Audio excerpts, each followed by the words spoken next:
Welcome back to Second and Short. It is Wednesday, June 21st, 2023. We've got a great weekend in the MLB this week. Father's Day weekend. The people were out at those games. We had the 2024 SEC schedule released last week, so we're going to be running through all of that.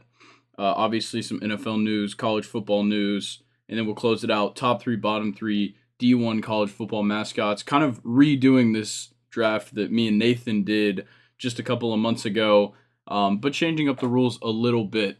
So I've got Brock with me. He's back from Ole Miss. And Brock, you ready to get into this? I am very ready. All right. Let's start in the MLB. Like I said, the games were booming, especially in person. It was the best attended Sunday since 2008, with more than 600,000 fans attending the games. That's fantastic to see for the MLB. Yeah, that is really good news. And I was thinking, is it because of all the new rules implementing, or if it's because there's more competition, I feel like, in the MLB this year than there has been the previous years? Yeah, I think it's a good mixture of both. I think people are kind of like happy that, your ballpark experience is maybe not going to last like 5 hours. Yeah. But at the same time, I think you're right. This has been an exciting year. It's been a lot of storylines, a lot of big performances. Guys like Luis Arraez are really causing like a big stir. Ronald Acuna, of course, the allure of all these players and all these faces of the franchises being healthy and being here, like with Tatis coming back from his suspension and a lot of guys coming back from injury. Joey Votto made his season debut just the other day. Like, a lot of things are kind of piling up for the MLB, and it's making it look really good. They had their best average attendance for a Sunday since 2014, and in total this past weekend, more than 1.5 million fans were in attendance across those 45 games. Wow. Yeah, that's fantastic, especially considering, of course they get, kind of each team has 3 opportunities to get quite a few people in the ballpark on a weekend, but MLB ballparks hold significantly less than like a college football or NFL stadium. Mm-hmm. Even like some of the soccer stadiums hold more than the MLB ballpark. And so it makes it pretty difficult to get those kind of numbers. Like, when you think about it, if they're getting 1.5 million fans across 45 games, then you're seeing a pretty, almost a sold out crowd in every stadium.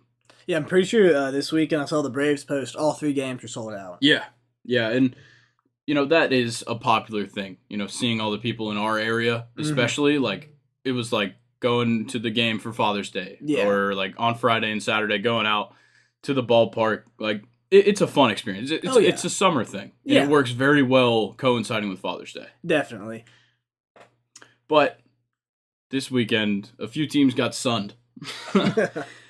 The Astros, Dodgers, and Yankees all got swept this weekend, and that's just a win for America. That is. Because I'd be willing to say probably, 75% of baseball fans were pretty happy that all 3 of those teams lost, and it also improved the Reds' win streak after sweeping the Astros. They moved it to 8 straight games. It's their longest streak in over a decade. Wow.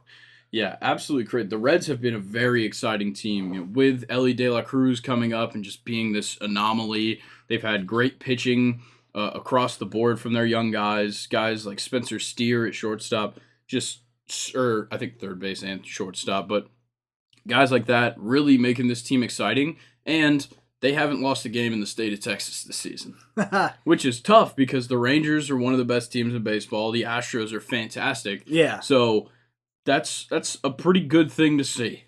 But like I said, Luis Arraez is drawing some attention. His third 5 for 5 performance of the season, and his second in the last week. Wow. Moved his batting average back to 400 after his 0 for 12 streak last week. And for the first time since 2011, the Marlins are 10 games over 500. I know, it's crazy seeing the Marlins doing good all of a sudden. Yeah, I know, and they kind of flew under the radar doing it, because all that anybody's really talking about with them is Luis Arraez, and then I see MLB's power rankings come out this week, and I'm just like, looking at it, I'm like, okay, yeah, Rays, Braves, Orioles, Rangers, those kind of teams. And then I see number 9, and I'm like, the Miami Marlins are number 9 in the power rankings right now. Yeah. What world are we living in? But it's a world that I like to live in because the Mets fucking suck. I hate the Mets. They now have 10 losses when scoring 6+ runs this season. That's the most in the MLB. And compared to last season, they were 55-4 when they scored 6+ runs. Like, that is a significant drop off. The only thing that brings me more joy is if the Nationals can pull it off and be better than make the Mets go to the bottom of the East. That would be fantastic. I don't see that happening. The Nationals are fucking atrocious. Yeah, they're the Nationals, man. But yeah, the Mets, like, who would have thought adding the AL Cy Young to your starting rotation would make your pitching worse? Like, that's crazy. Yeah. Like, and you lost Jacob deGrom, who you always complained about being injured. He's not on your team anymore, and you still can't pitch well. Like, yeah. It's crazy. But then an interesting stat here. Shohei Ohtani, of course, just the most entertaining player in sports, probably. He had a 117.1 mile per hour hit for a home run off of Zach Greinke. And Zach Greinke's pitch was only a 69.7 mile per hour curveball. That's the hardest hit batted ball on a pitch slower than 70 miles per hour in the StatCast era. Holy crap. Think about, like, the amount of force that you've got to generate to hit something moving at 70 miles per hour to make that turn around and go 100 and almost 120 miles per hour. Yeah, that is insane. Yeah, it's absolutely crazy. And then our last thing here, just a crazy coincidence, really. Charlie Culberson's dad was scheduled to throw out the first pitch for the Braves on Sunday, and hours before that was going to happen, the Braves DFA'd Charlie Culberson to make space to bring up Chadwick Tromp while Sean Murphy is day-to-day, and that's just so tough, man. Yeah. Imagine being his dad, be like, yeah, like, this is a big day for me. I'm going to throw the first pitch in front of a sold-out crowd at Truist Park. And then his son's like, Charlie Culberson calls him. He's like, hey, bad news, Dad. He's like, what? Like, I'm at the ballpark. I'm ready. And he's like, I actually just got cut. Yeah. But they did have Michael Harris Sr., obviously Michael Harris II's dad, go out and throw out the first pitch on Father's Day. So that made up for it. Yeah, that's rough, man. Yeah, it was brutal. But let's get into the NFL because this story is fucking crazy. Patriots cornerback Jack Jones was arrested at Logan Airport after 2 firearms were found in his carry-on. He was charged with 2 possessions of each: possession of a concealed weapon in a secure area of an airport, possession of ammunition without a firearm identification card, unlawful possession of a firearm, carrying a loaded firearm, and possession of a large-capacity feeding device. So, just for that feeding device alone, he's looking at a minimum prison sentence of 2.5 years to 10 years. Wow. So I think it's safe to say he won't be a Patriot much longer. But it actually did just come out today. He pled non-guilty. Okay. So I feel like that's kind of hard to appeal. If they found all this shit on you, it's pretty hard to not be guilty. Yeah. I don't know what his defense is going to be. He said that it looks like, I guess his lawyer. Yeah, his attorney, Rosemary Shapiro. I don't know how I'm fucking going to say it. That he's a good lawyer. He had no intention of bringing any guns into Logan Airport that day. And that he had no... Wait, this is the same fucking quote twice. And that he expects the evidence is going to show that he had no knowledge of what was going on. I feel like that's a pretty... You're pleading like, I didn't know. Yeah. That's a weird defense. Isn't there a whole book about how ignorance of the law is no defense or something? Yeah, I'm pretty sure you're right. It like, just... I don't know, like, this is just so crazy. How do you just accidentally take 2 guns loaded and have ammunition on accident to the airport? Yeah. Dude, before I went to the airport, I, like, made sure, like, okay, I don't have any knives in my bag. Like, I don't have, like, this or that. Yeah. Like, I, like, wiped my bags before before I go to the airport. Like, how the fuck do you just be like, oh shit, I forgot my 2 guns and ammunition were in this bag. Oh, dude, I totally, yeah, like, I packed my socks on top of it. I couldn't see it. like, there have been times, like, oh, crap, I've got my pocket knives on me, but, I can take Yeah. that off, but it's a gun, too. Exactly. Like, I'm fine. Like, if I had gotten to the airport and I was like, oh shit, like, this pocket knife's in here. Yeah. I'd fucking throw it in the trash. No, you gotta sacrifice it at that point. Yeah. But you have 2 fucking guns and you brought ammunition? Like, that's fucking crazy. Yeah, that's wild.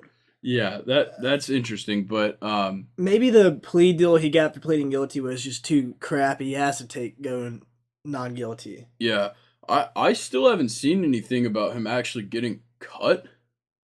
Apparently they're not like biting on this yet. Yeah. So they're gonna maybe let things play out.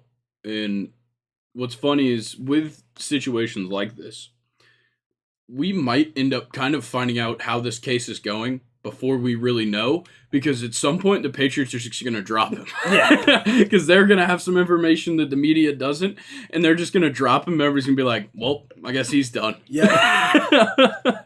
Didn't he also come out that he was saying stuff about John Morant, too? I'm sure. How dumb he was?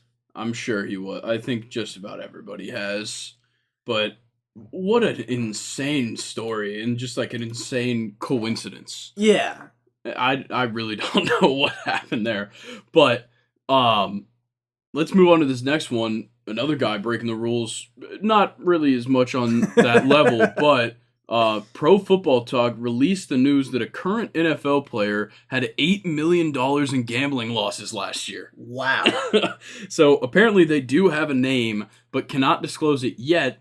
Supposedly it is insane. When we're going to find out, we're going to be very surprised by the player. Aaron Rodgers. I was about to say, any guys in particular you could think of. It could be a first-time offender. It could be a repeat offender like Calvin Ridley.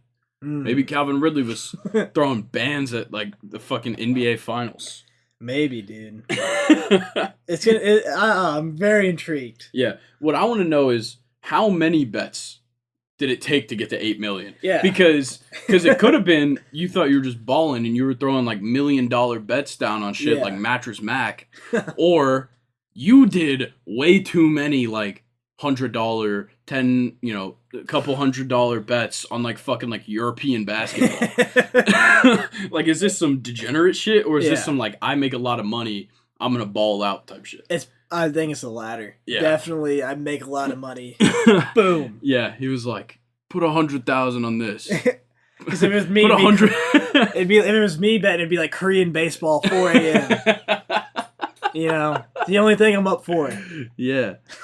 That would be interesting. Brock, I'll hold you accountable to this. If you ever tell me that you were betting on KBO baseball, I might have to, we have to sit down and have a conversation. I have walked in way too early. I've actually woken up at like 5, 6 a.m. for work, and I've seen people gambling on Korean baseball that early in the morning, and I have a feeling they didn't wake up for it. They've been awake. Yeah. Yeah, there's a good chance that they were. Yeah, because, you're walking and you're like, oh, hey, and like, hey, man, dude, man, how much should I put on this? And you're like, oh, you need to go to sleep. Dude, you got any picks for the KBO? Yeah, dude. Bet on what's the team name? I forget the team name. I just ruined that joke. That's upsetting. Yeah. I think they have a Hyundai team. I think Hyundai something, because I know that's a Korean company. But the Buccaneers are signing Rodrigo Hot Rod Blankenship. Let's go. As kicker. I think a lot of people probably saw the clip of Baker Mayfield walking up to him. I think kind of while he was really trying out for the team, essentially, at practice. Baker walks by and goes, I still don't like you. Because of Georgia defeating Baker Mayfield and Oklahoma in that college football playoff semifinal. But look, I think Rodrigo just needed a little bit of time. Mm-hmm. He started off very well, but with kickers, especially young kickers, people are very willing to just cut him and get a new one. Yeah. Because, let's say you missed 3 field goals in a row or in, the span of 2 weeks. Mm-hmm. That's enough for them to just be like, well, you should make all of them and then cut you and then just find the next guy to do the exact same thing too. Yep. Yeah, unless you're finding a career type guy like Justin Tucker and an Adam Vinatieri kind of guy, you're probably not going to stay there too long. Yeah. But Hopefully it works out for him. I think they now have 2 Georgia players as specialists. I think their punter is Jake Oh Camarda. yeah, they do. So the Buccaneers building their own Philadelphia Eagles, starting with the special teams. Yeah, let's see who's a buck longer, Baker or the kicker. My money's on the kicker. Yeah, I gotta. If Hot Rod has a decent season, he could end up being a Buccaneer longer than Baker Mayfield.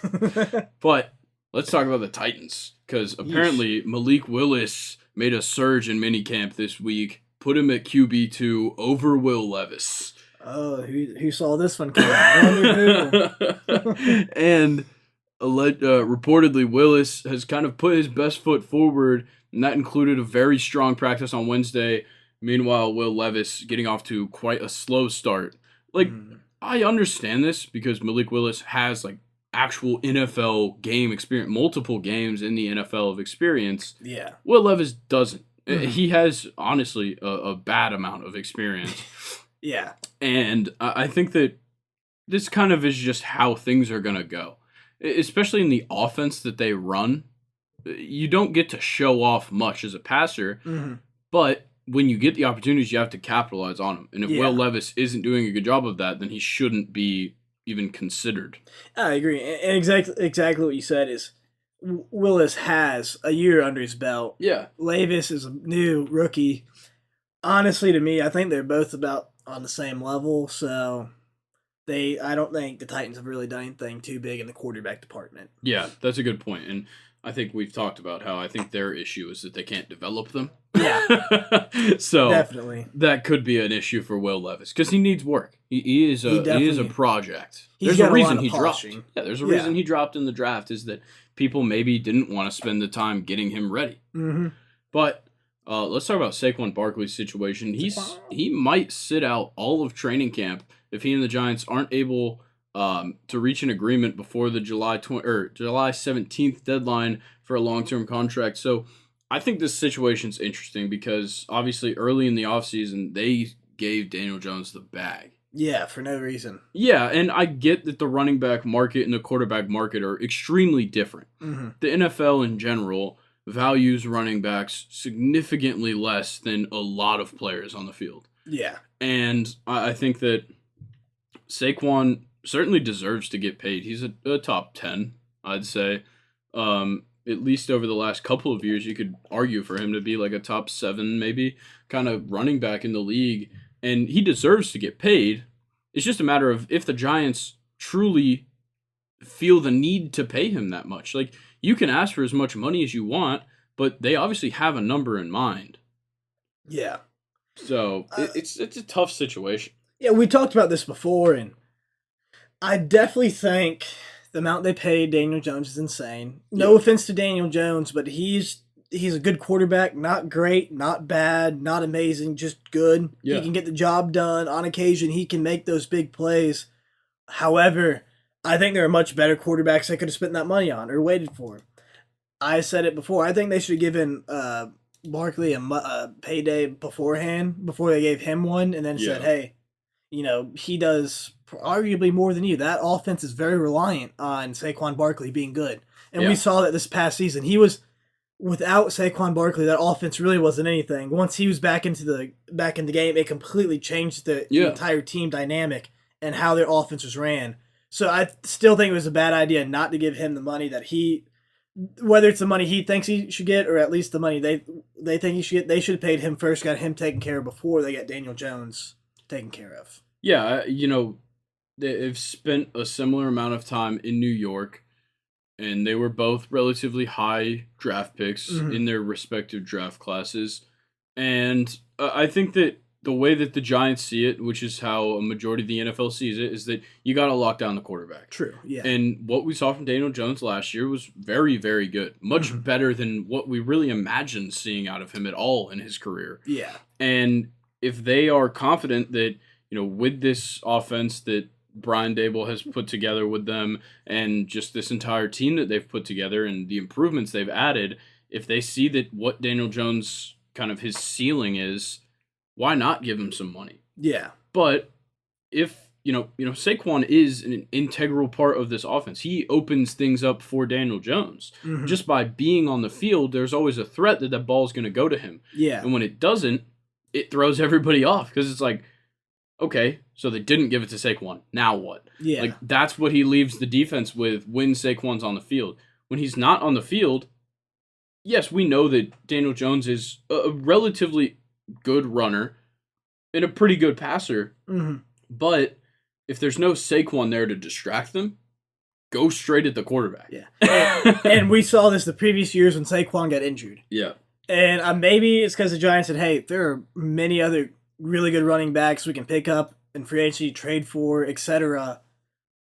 Why should we waste a bunch of money on you if we could just pick up another running back or draft one, whatever it may be, So, who knows?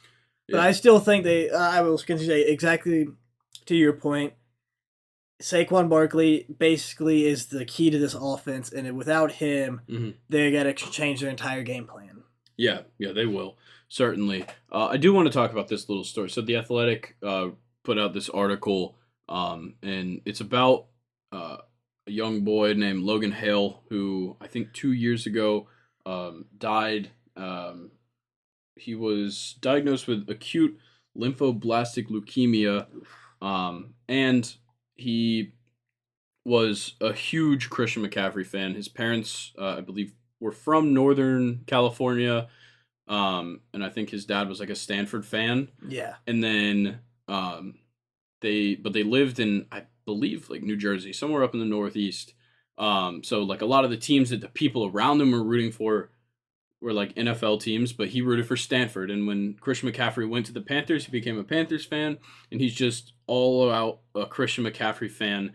And when he was starting to spend time in the hospital, he had like I believe like an Xbox or a PlayStation in his hospital room, and wanted to know why not everybody else had him, because obviously he was in like the children's part of this hospital, and they started working on raising money and reaching out to companies to start supplying kids in hospitals with video game consoles for their rooms, which so fantastic. Yeah. It is something amazing.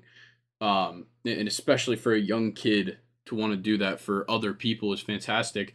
But he did get the opportunity to meet Christian McCaffrey, and they had a long conversation.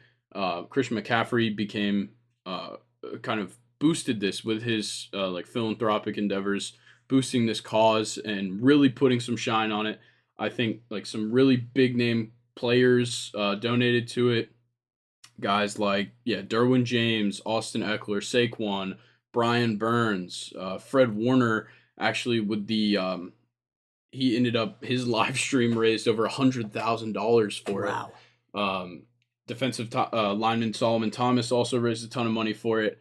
And unfortunately, he did pass away at the age of 13. But some of the last words that he ever heard came from Christian McCaffrey, who was his idol. Yeah.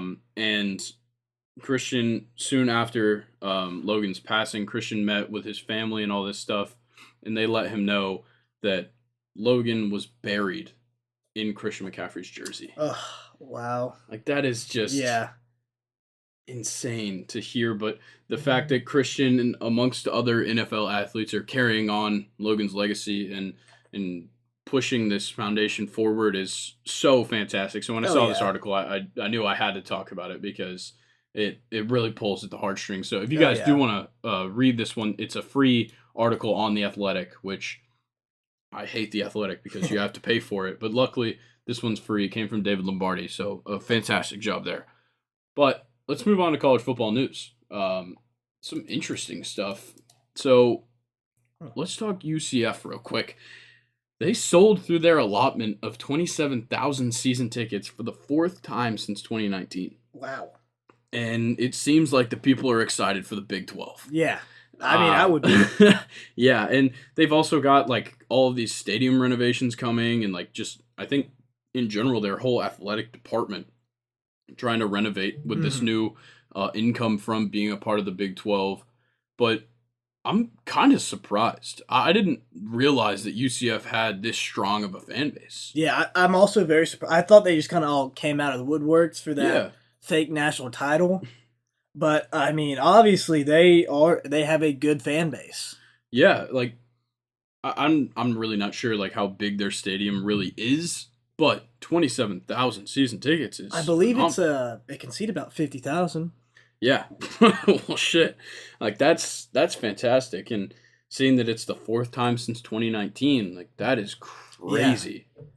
I mean that makes sense. And now seeing all this, why they were wanting to go to the Big 12, they Yeah. sell out their tickets, they get fans in, they have a big stadium, obviously have a big fan base. Like Yeah. that's exactly what you want to go ahead to the next level. Yeah, and some other teams want to keep moving up as well. San Diego State, this is kind of the way that my brain shot it back out at me was San Diego State wants to leave, Hmm. but no one like officially wants them yet, and the Mountain West is not going to help them leave. Yeah. So basically everything is against them to make a move, but San Diego State gave the Mountain West written notice this week that the school intends to resign from the Mountain West. Then San Diego State asked the Mountain West for a 1 month extension given unforeseen delays involving other collegiate athletic conferences beyond their control. And the Mountain West didn't approve any exceptions they requested. And they will not be given a reduced exit fee or the ability to pay out the exit fee in installments. So they're going to have to pay the full exit fee all at once if they Yeah. want to make a move to either the Big 12 or Pac 12, which is where it would most make sense for them to go. Yeah. What do you think about San Diego State moving up? Because I feel like they could.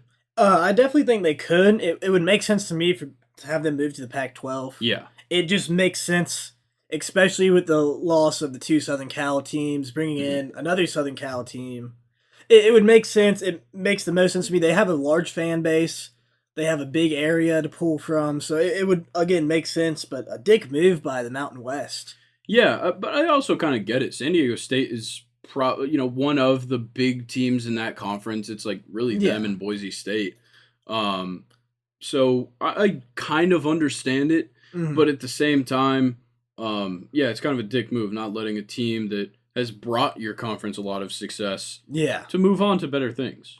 Yeah, and it's the two, exactly like you said, the two teams in the Mountain West are the Boise State and oh my goodness, Boise State and San Diego State. Yeah, And I wouldn't be like, to me, when I think of the teams good Pac-12 that would move up, it would be Boise State and San Diego State. yeah, They're out there by everybody else. They have a pretty large fan base. They sell out. I mean, it would make sense. yeah, yeah. It really would. But another team that wants to leave their conference, SMU. But for them to leave the American Athletic Conference, the bylaws call for a $10 million payment and a 27-month notice for them to withdraw from the conference. So, looks like SMU hasn't announced any intentions to leave as of now, but they've definitely been one that's rumored to the Big 12. Yeah, again, that wouldn't make sense to go to the Big 12. They are another school. Historically, before they got the death penalty all those years ago, Yeah.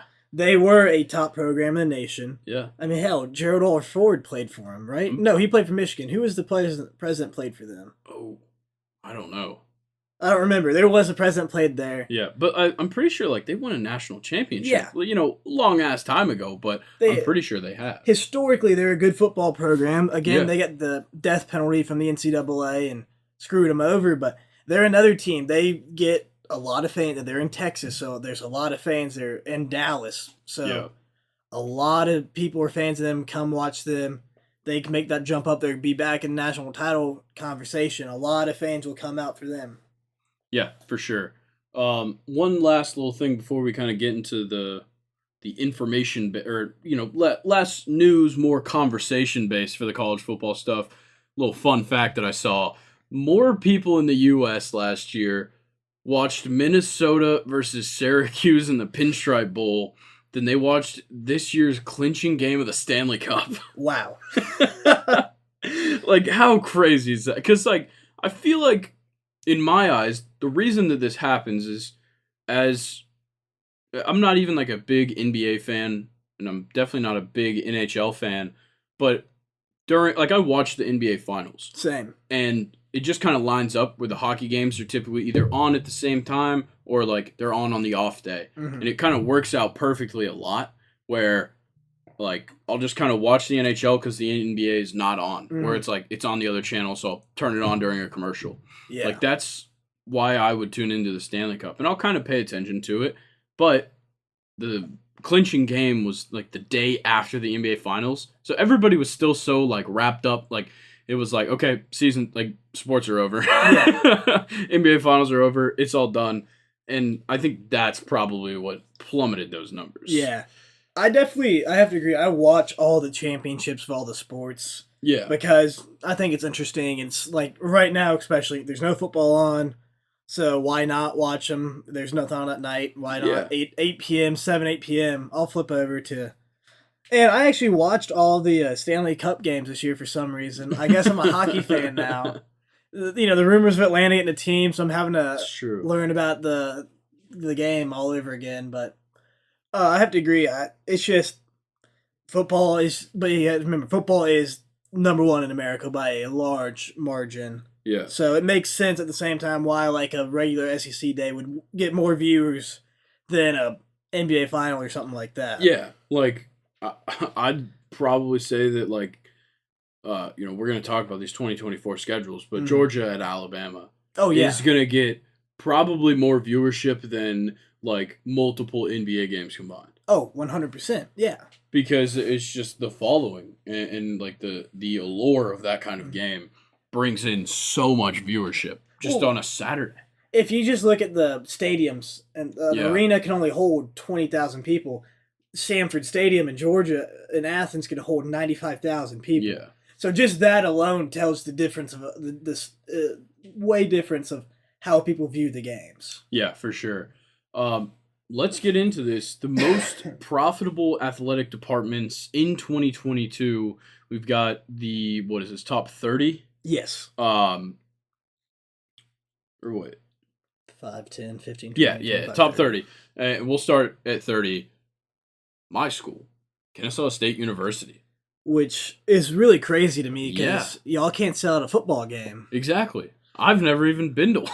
Yeah, I've been to one in my life, and that's because we had free tickets to it. Yeah. And they're moving up to Conference USA this upcoming year. No hate to, not trying to say anything hateful towards Kennesaw State. I would love, we know their head coach. We know their head coach's sons. We grew up with them. I actually reached out for a job with the head coach. I don't want to say anything bad to them.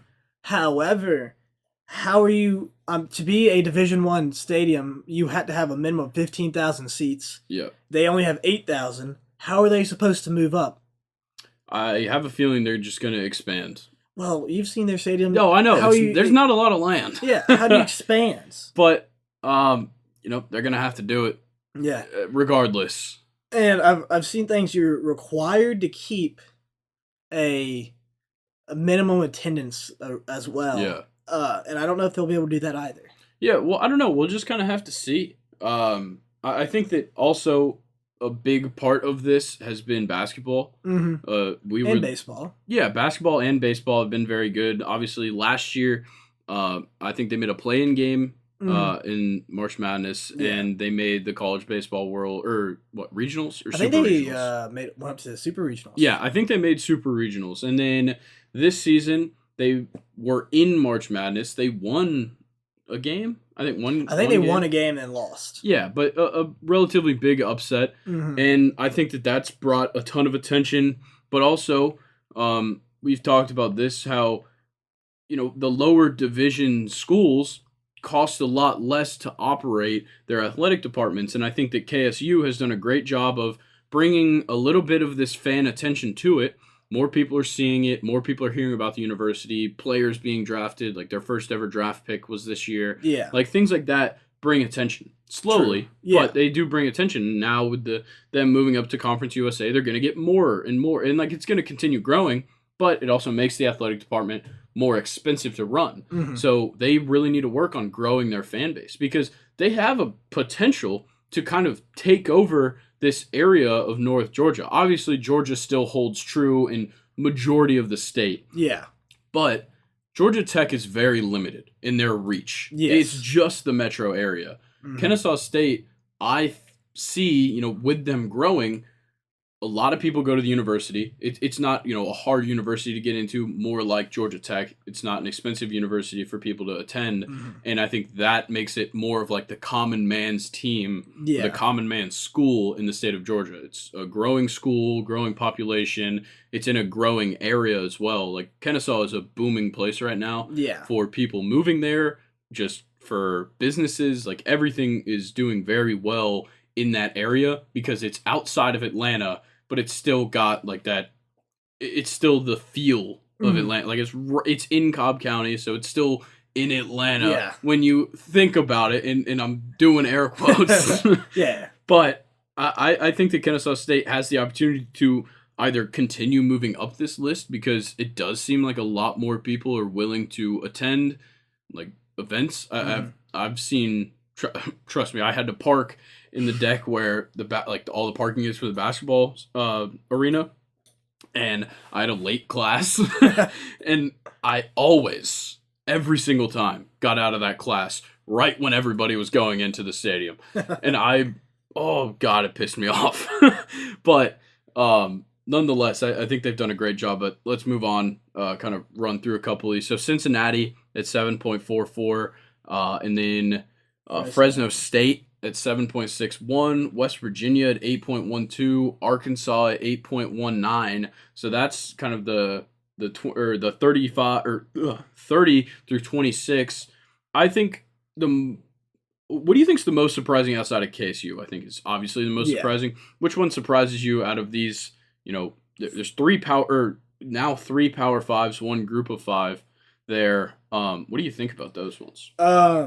Fresno State's very surprising as well. Was not expecting that. Cincinnati, I get they're moving up. Makes sense. West Virginia, Arkansas, big time program, so it makes sense here there. But Fresno State's another one that's like, oh wow.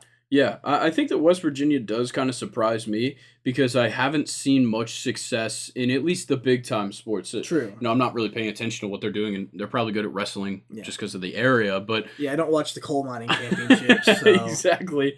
But, they don't have a ton of success in college football, not a ton of success in basketball either.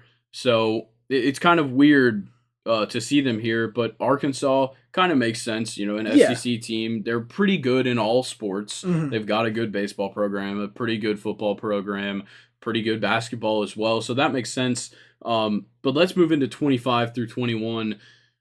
And we'll start it off with Milwaukee at 25. Insane. Yeah, that is absolutely crazy. I want to pull up some of like what is the attendance? I didn't even know there was a University of Milwaukee, so... Oh, of course there is. Well, of course there is, but I was not expecting... But, I'm very surprised to see Milwaukee's name on here. There's one more that's much more surprising on this list. Yes. But, and I've seen Milwaukee in, a couple of things, but, I do think it's interesting to see them here. Let's see. In fall of 2021, their total undergrad enrollment was 20,000. Just under 20,000. That's not too far from Ole Miss. Yeah, it's really not that bad. It kind of makes sense. Yeah. Being in a relatively big city in the north. Probably a lot of, I didn't make it into Wisconsin. Yeah. I'm going to go to Milwaukee. Probably. But I literally know nothing about their sports. Nope. I would assume they're FCS, Have probably. to be, right? Yeah. I doubt they're Division 2. Let's see. They are Division 1. So probably FCS. Yeah. Oh, okay. So they play against relatively good opponents.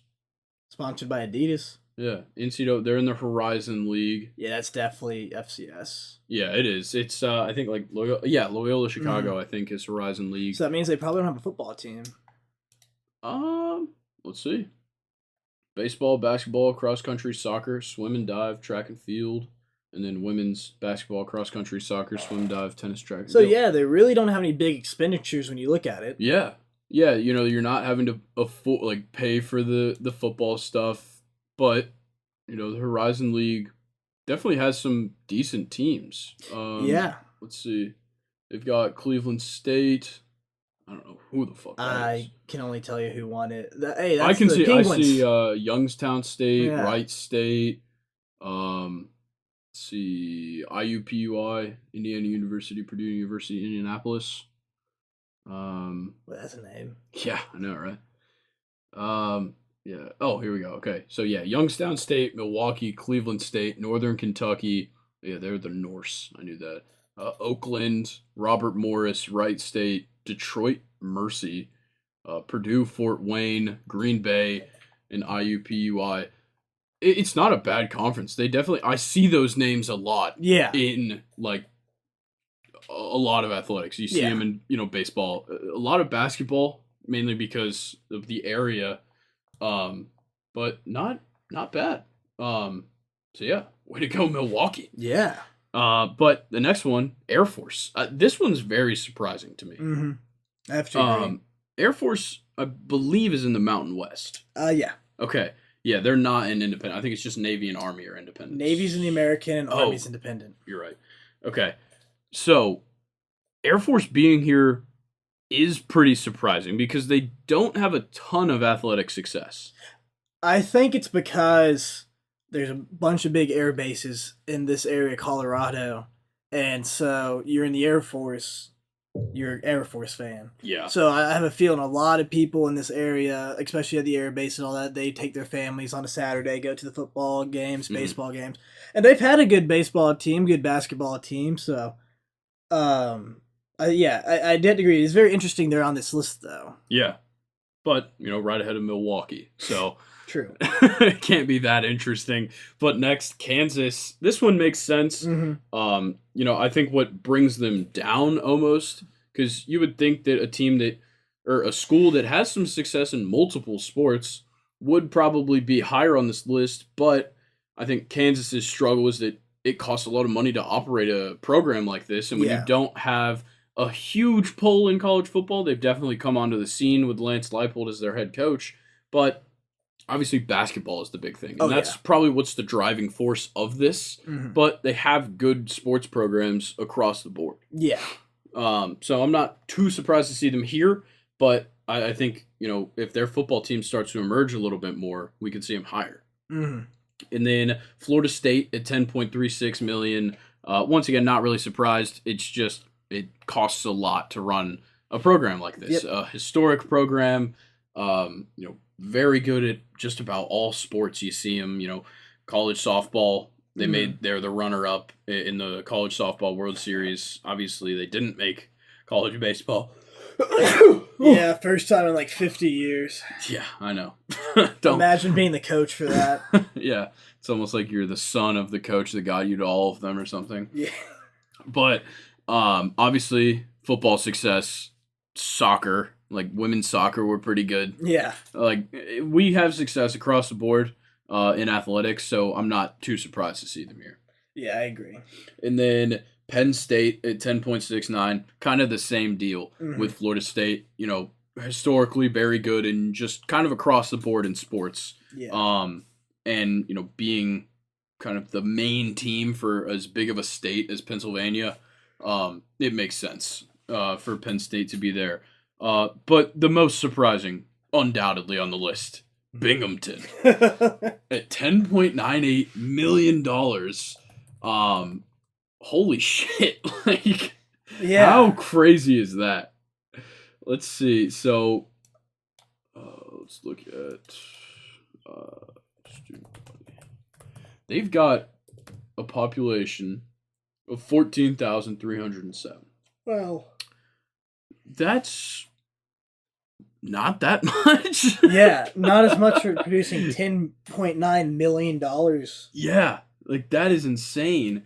And like I've heard of it, but definitely not on like the national stage. Yeah, and I guess since they're in the north, so it's mostly indoor sports, I would imagine. Yeah. Let's see.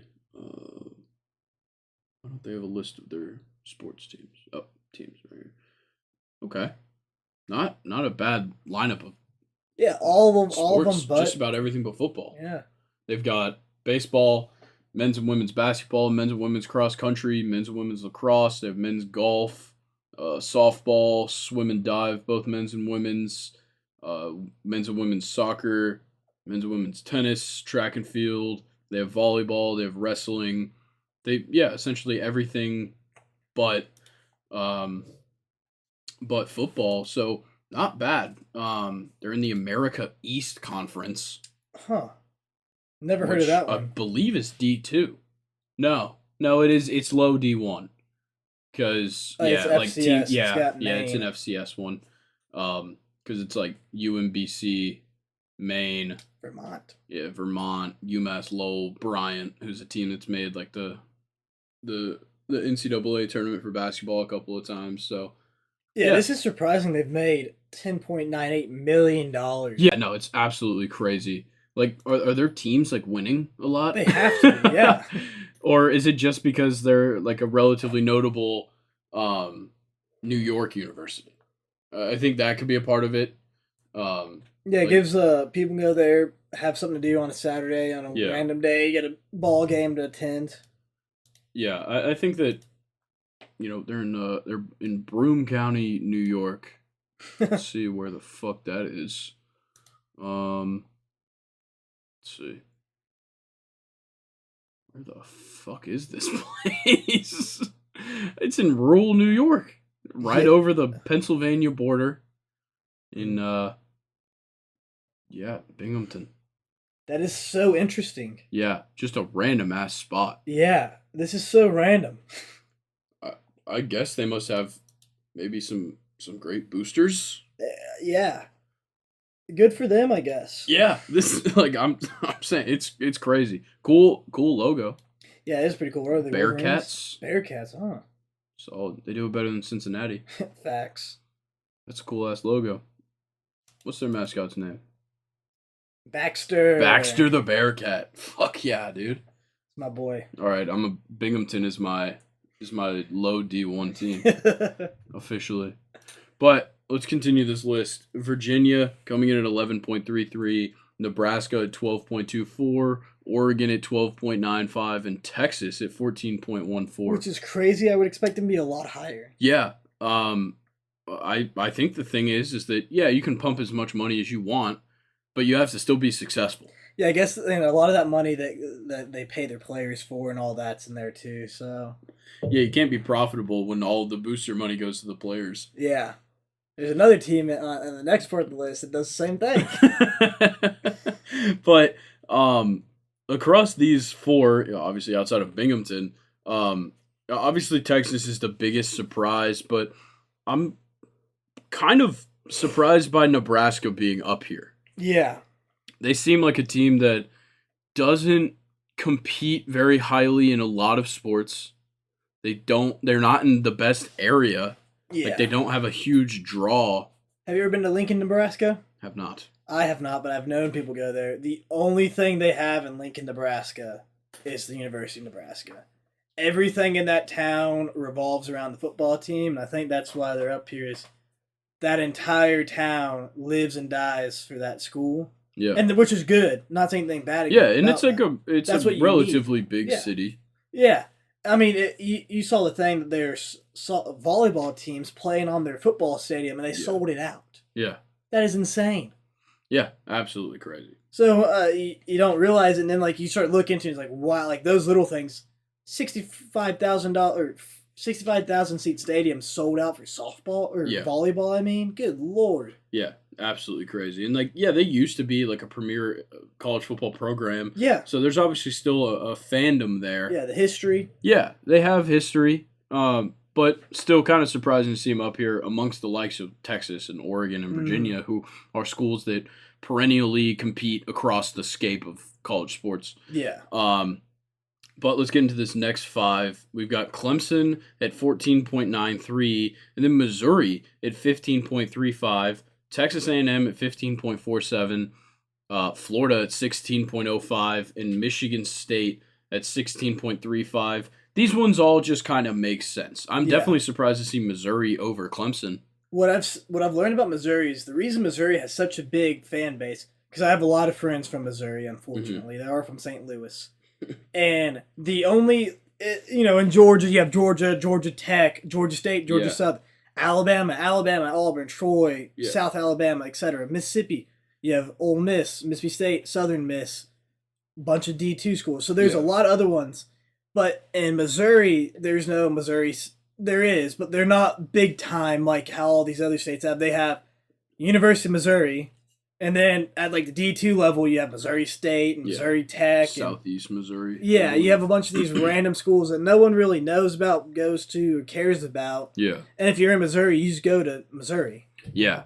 So, I mean, it kind of makes sense now that I know, like, because I had never, I mean, it's Missouri, you know? Yeah, you never think of them being like a profitable thing. Yeah. You'd think that, oh, well, they suck at college football, and that's the only place I ever see them. Yeah. So they must not make money, but they're making more than Clemson. Yeah. But A&M, Florida being here makes sense. Yep. They're just two big schools. They're pretty good at just about everything. Yeah, and A&M has about a 70,000 person student body, so Yeah. Yeah, when you have that huge amount of students, filling out games and stadiums and supporting your athletics is not going to be hard. yeah. Michigan State also just kind of makes sense up here. Yep. But Illinois at 16.61, that's pretty solid. A lot of Big Ten up here at the top, I Yep. will say. And then Michigan at 17.09, and then you make the big step. This is kind of up towards 20 million. At 18.5, Alabama, 18.6, Kansas State. Crazy. Wild. Yeah. They played in the bowl game. UCF kind of breaches the top 20 here. How crazy is that? We were just talking about UCF at the start of college football news that they're selling out season tickets, but it seems like they're doing everything. Yeah. They obviously have a very large fan base that loves their team and are very supportive. Again, if I think of Florida, I think of Florida State, Miami, University of Florida. Yeah. That's all I think about. I don't think about any other school in Florida. But apparently UCF is a top school in Florida when it comes to athletics. Exactly. And they're going to need, I think, $110 million more if they want to pay for those stadium renovations. Yeah. But let's talk the top five.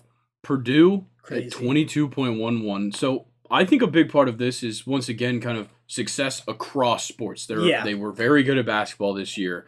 They're a pretty solid football team. Did they make the conference championship game? Was it them? So. I'm pretty sure they did, didn't they? Yeah, I think so. At least they have in the last couple of years. Yeah. A fantastic wrestling program. Yep. Like, when you get into those smaller sports as well, the Midwest does a great job. Like cross country, they're pretty solid. Wrestling, swim and dive is a big one in the Midwest. Yeah. Like, Purdue is perennially involved at the top of just about every sport in college. So it makes sense to see them here. And then they also have just a very devout fan base. It's like a relatively small area, but tons of fans of Purdue. And then Auburn comes in at 22.98. Their only win over Alabama ever. Literally. The only thing they could beat them at is making more money. But I'm kind of surprised to see them here. Yeah, they have historic programs across a lot of the big sports. But, recent success doesn't seem to be there everywhere. Yeah. I'm also pretty surprised about them here. I don't know exactly how it all works, but that is very surprising, especially with the two big buyouts they have. Yeah. Like hundreds of millions of dollars to the last two coaches. I don't know. But Ohio State comes in at 3, 25.88, kind of another kind of big jump, like a $3 million jump in profits there from Auburn to Ohio State. But the next one is a much bigger jump, just about $9 million jump up to Georgia in second, $34.02 million. Once again, it makes sense. It's really all college football there for Georgia, though. And it's because, as you were saying, in the state of Georgia, everyone's a Georgia fan. Exactly. And they get so much attention in just about every sport because of their fan base. But at the national level, college football is dominating. And if you're going to be... They also have a top swim and dive program. Exactly. They do have a great swim and dive program. I think that's where like all the big tournaments happen. Yeah. They have a great facility down there. But number one it might be the biggest surprise. I know Binghamton and KSU, Milwaukee are here, but Indiana at 34.37 million is the biggest, the most profitable college athletic department last year. Insane. Yeah, They fell apart in football and most every other sport except for basketball. yeah, like it's insane that they're this high Obviously, up. Indiana fans are devout. Yeah, well, and they are, and they have like a very historic basketball team. Yeah. They're not horrible at college football, and they play in the Big Ten, so Mhm. kind of the second best college football conference. Obviously, we know the Midwest just has a devout fan bases for their colleges. We obviously see it because we have Illinois, Michigan, Purdue, Ohio State, and Indiana all in the top 10. Mhm. So they have devout fan bases, and I think that's probably the biggest factor in this. Oh, yeah. Something that I feel like you can see from all these, I was going to say about Kennesaw State, which is, I'm surprised to hear, is I'm sure if you go to every single one of these universities, with the exception of Kennesaw State, because I live right here and I see fans that go there, and I'm Yeah. talking to a guy that goes there right now, you're going to see them wearing their college shirt. Yeah. You're going to see I'm them. actively wearing a different college Yeah. shirt. That's why I'm so surprised Kennesaw State's up here, because you go to Kennesaw State, I Yeah. went there for a game one time, and I saw maybe a handful of people in Kennesaw State stuff. Everybody else was wearing Georgia or Yeah. Alabama, and I was like, that's not your. And I understand, your FCS, it's a little different, but still, that's your school. You should be representing them. Yeah. Like I have some I have some KSU yeah. stuff, but like It, okay, a big part of KSU in my mind is that a lot of people go somewhere else and then go to KSU. yeah. Like it seems like half the people I meet that go to KSU were like, yeah, I went to Reinhardt Mhm. and it was really expensive, so I transferred to KSU. Yeah. Or like I didn't like it. For me, I went to Georgia Southern. I didn't like it. Came back to KSU. Like that seems to be the big part of this Yeah. is that you can go somewhere, try it out. If you don't like it, you can stay close to Atlanta. Mhm. You can go to KSU, which is a quickly growing university that offers a ton of things. They have a very good engineering program with like the Marietta campus and everything like that. Yeah. So it makes sense that people are coming back to it. Mhm. But once it becomes a first choice for people is when they'll really start climbing up Yeah. these kind of lists and become a bigger football program, become a bigger basketball program. Because like they were the winningest basketball program in the state last year. Yep. Over Georgia State, over Georgia, over Tech. Like it's kind of crazy to see how well they're doing in athletics Mhm. and how quickly they've gotten to this point. Yeah.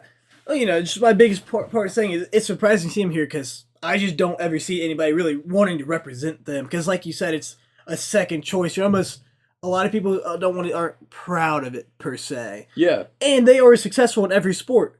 This past season's the first time Kennesaw State hasn't made the playoffs. Or sorry, the second time they haven't made the playoffs since their first year in the FCS. Yeah.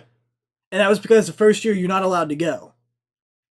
They're wildly successful, and yet their fans, with the exception of the basketball games, don't really show up, which is just crazy to me to see them here. I guess Yeah. they don't have large facilities, they don't have anything massive, so there's really nothing but profit to make because you're not really having to keep up with a lot, I suppose. Because like when you look at a lot of these schools on here, big parts of their campus is athletics. Mhm. Like they have the big football stadium, they have this big basketball arena, and all this stuff. There's fucking classrooms in our basketball arena. Yeah.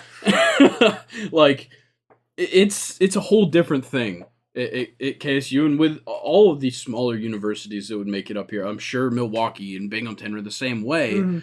but KSU, like the football stadium is kind of off campus. Yeah. And the baseball stadium, though it's on campus, it's kind of pushed off to the side. Like everything is Yeah. kind of away. Mhm. Like where they play soccer, and I think there's the same field as football, right? It is, Fifth, yeah. third Third bank. bank. Yeah. So it just kind of seems like the on-campus activity of athletic, because like at Georgia, Stanford Stadium is just a walk down the road from dorms. Yeah. But KSU, you gotta go over Chastain, like all this shit. It's on the other side of the road, like on the other Yeah. side of Chastain. It's hard to get to, easily. Mm-hmm. And I think that's kind of part of why you don't see this big fandom of athletics at KSU. Is that it's a lot of people that it's their second choice. Yeah. Or it's their third choice. Like, that's what happens with KSU. And so people that already are a fan of, like, for me, Florida State, for tons of other people, Georgia, Alabama, all these other schools, they're going to hold that fandom because that's the team they liked, but they ended up at KSU. Yeah, true.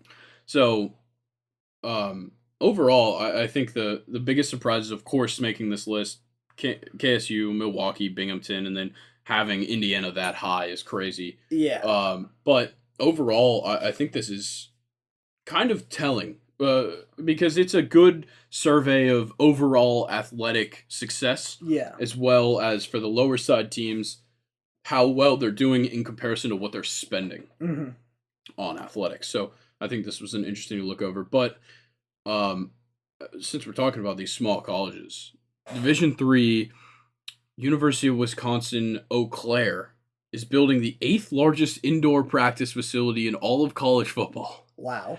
It's estimated to cost $110 million, and the facility will be 140 yards long, 70 yards wide, and will have 83-foot ceilings. Wow. This is fucking crazy. That's big. Yeah. And, like, this is not a big school. Obviously, D3, like, fucking Dave Portnoy went out there the other day on, I think it was on the Rundown, and was like, why the fuck would you play D3 football? Like, all this stuff. Yeah. And then we get this news, and it's like, dude, UW Eau Claire is in, like, it's literally in the middle of nowhere. Yeah, it sounds like it's in the middle of nowhere. It is in Eau Claire, Wisconsin, of course. But shockingly. Yeah. Really caught me by surprise. But, like, they're very far out. Like, they are truly in the middle of fucking nowhere. Like, they're right off of Interstate 94. But there's nothing there. They're on the opposite side of the state. Like, everything in Wisconsin is either on the water or in Madison. Yeah. And that's in the south part of the state. Green Bay, of course, on the water. It's a bay. Milwaukee, of course, on the water. Like, it makes no sense that Wisconsin Eau Claire, first of all, even has, like, a program. Yeah. Let alone has a fucking $110 million facility being built right now. There's got to be more into it than just that. There's got to be more information. Like, there's got to be like some guy that went here and was just like, fuck it. Gave him a ton of money. What, they just, like, slowly rise through the ranks, like by, like, 10 years, so now they're D1. Yeah. They're a top Next program. year we're going to see them on this fucking list of profitable football, or profitable athletic departments. They're going to jump up to FCS next year. What's crazy is, like, they're not even the best D3 football program in Wisconsin. Yeah. That's the problem here. Because Wisconsin Whitewater is so much better. Yeah. So, dude, I don't know. But let's talk about this last thing for kind of this stuff before we get into the SEC schedule release. Ohio State Athletics partnered with its law school so student athletes can get NIL contracts reviewed.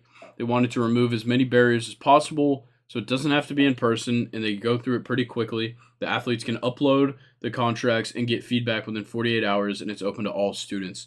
This is a fantastic move. I like that. It's a good idea. Because we sit here and talk every week about how nobody is taking care of these athletes, but Ohio State finally doing something that I like and in helping out their athletes. Because not only their athletes, but their students. Yeah, exactly. Their law students. Yeah, it's good experience on both sides. Yeah. A lot of people aspire to work in a field like this where, you're reviewing contracts, especially on the sports side of it, and at a university like Ohio State that has such athletic prominence, there's probably a lot of students kind of like what I've been looking to get into and you have been looking to get into, which is continuing sports through your career. Yeah. And I think that that's a big part of this. And I absolutely love this. I think it's a great idea. Just about every school needs to start doing this. Yes, I really like that.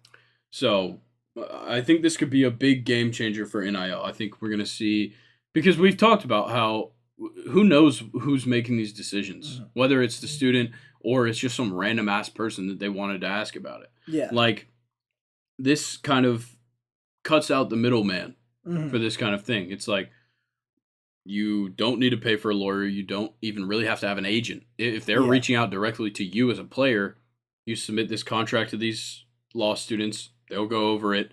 I'm sure they have very qualified people doing this. Yes. You know, it's not going to be some fucking freshman who's new on campus doing pre-law. Like, they're going to have real law students doing this stuff. And I think that this could truly be a huge part of the growth of NIL. Yeah. Because it's gonna force companies that maybe don't, maybe are trying to look to manipulate these college athletes. It's gonna fuck them over, and that's what needs to happen. Exactly. Yes. But yeah, I think this is a fantastic move. Yeah. Ugh. Boo. Ugh. Yeah. TCU's up 2-0 on Oral Roberts right now. I need my Golden Eagles to come back, man. Yeah. Let's go, blowjob Bobs. Woo. All right. SEC schedule release. Let's go. Alphabetical order. But at the end, we're going to be choosing our easiest one, our hardest schedule, our least entertaining, and our most entertaining schedule. When I was watching this on the drive home from Oxford, the release, or listening to it more like on the radio, 680,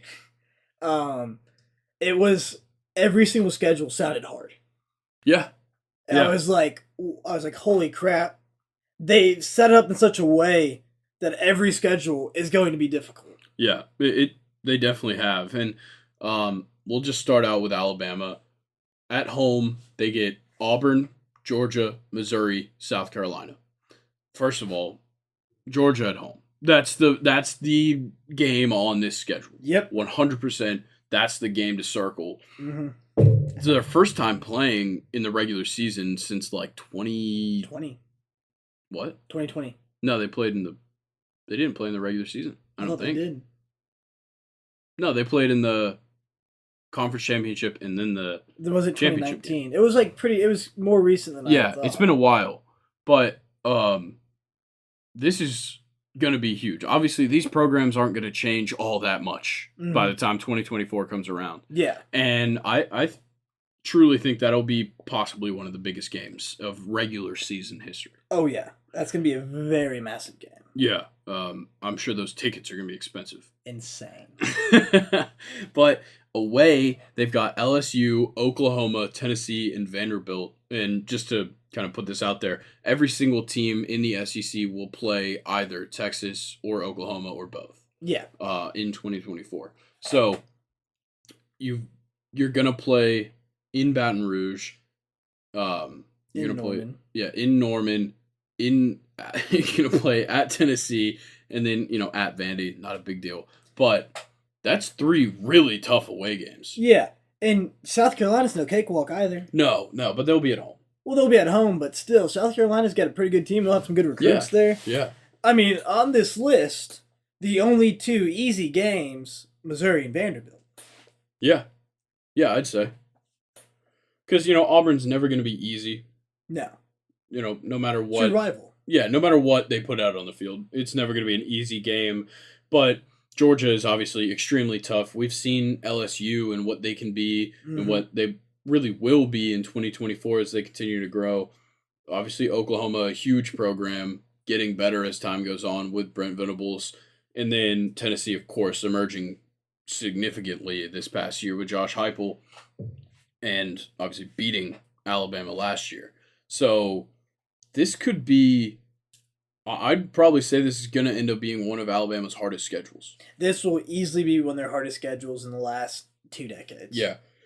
And obviously they've gotten rid of kind of division play in this. From what I saw, when I was listening to it, it sounds like they're going to stick to the pod system. Okay. Which is, you play your 3 biggest rivals, so Alabama, it's Auburn, Tennessee, and LSU. So you can play them every year, and then you're going to have the other 5 games. Yeah. And honestly, it sounds like we're going to be in a 9-game SEC schedule come 2024. 2025, sorry. Yeah. I really don't know how I feel about that. Looking at this schedule, yeah, and if they continue making them this hard, I'm content with letting them have 4. See, because it's 12 games a season, so yeah, 4. And I think it should be you have to play 3 Division 1 at minimum 3 Division 1, and at least one has to be a Power 5. Yeah, I think it should be that way. But when you look at this, they're like, well, Alabama and their athletic department, when they're making the decisions on scheduling who they want to put on their football schedule, when they already see that they're playing LSU, Oklahoma, Tennessee, Georgia, and South Carolina, and be like, why the fuck would I want to schedule fucking Minnesota? Like, exactly, yeah. I mean, it's fair, and I think we're gonna end up going to a 9 game just because we're gonna fold and be like everybody else, going to make us more money or whatever. But I think more like Ole Miss is doing it. They play a Power 5 and then 2 Group of 5s, and then they have an FCS. I think that's fair. Yeah, I think it is too. But let's move on to Arkansas. They've got a relatively tough schedule here. LSU at home, Ole Miss at home, Tennessee at home, Texas at home. Yeesh. And then away they play Auburn. Why does that just say state? Mississippi State. Oh, okay. Yeah, Mississippi State, Missouri, and A&M. Neutral site game for A&M Arkansas, of course. Only not a single one of those is easy for Arkansas. No, it's not. They've got possibly one of the toughest schedules. Easily.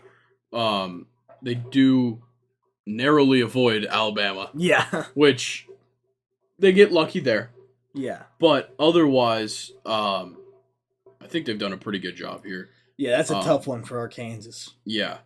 Like, just looking at this, and I know this is almost 2 years away, but I see quite a few losses here. I am looking at least 4, if not 5. And they could be all of the games they play at home. Yeah. That top row is rough. Yeah. Like, in theory, they're lucky to be playing at home for those 4 games. Yeah. But that's still going to be real hard. Yeah. That's going to be a tough one. Yeah. I'm excited for Texas, Arkansas. I think that'll be a good one. Yeah, I think that'll be a good matchup to watch. Who are the 3 teams that would be considered Arkansas's, like, pod? Ole Miss, LSU, and A&M. Okay. Yeah, that makes sense. And then Auburn at home, they've got Arkansas, Vanderbilt, A&M, Oklahoma. And away, they've got Bama, Georgia, Kentucky, Missouri. The home games, I'm not too worried about. Like, obviously, A&M and Oklahoma could be very good there. Yeah. But it's the away games. Their 2 toughest on the schedule are away. Yeah. That sucks. That's always terrible. And playing Alabama and Georgia away is going to be the biggest test they'll have. And then, again, Kentucky's no cakewalk. No. And who knows what the fuck Missouri's going to be. They make money.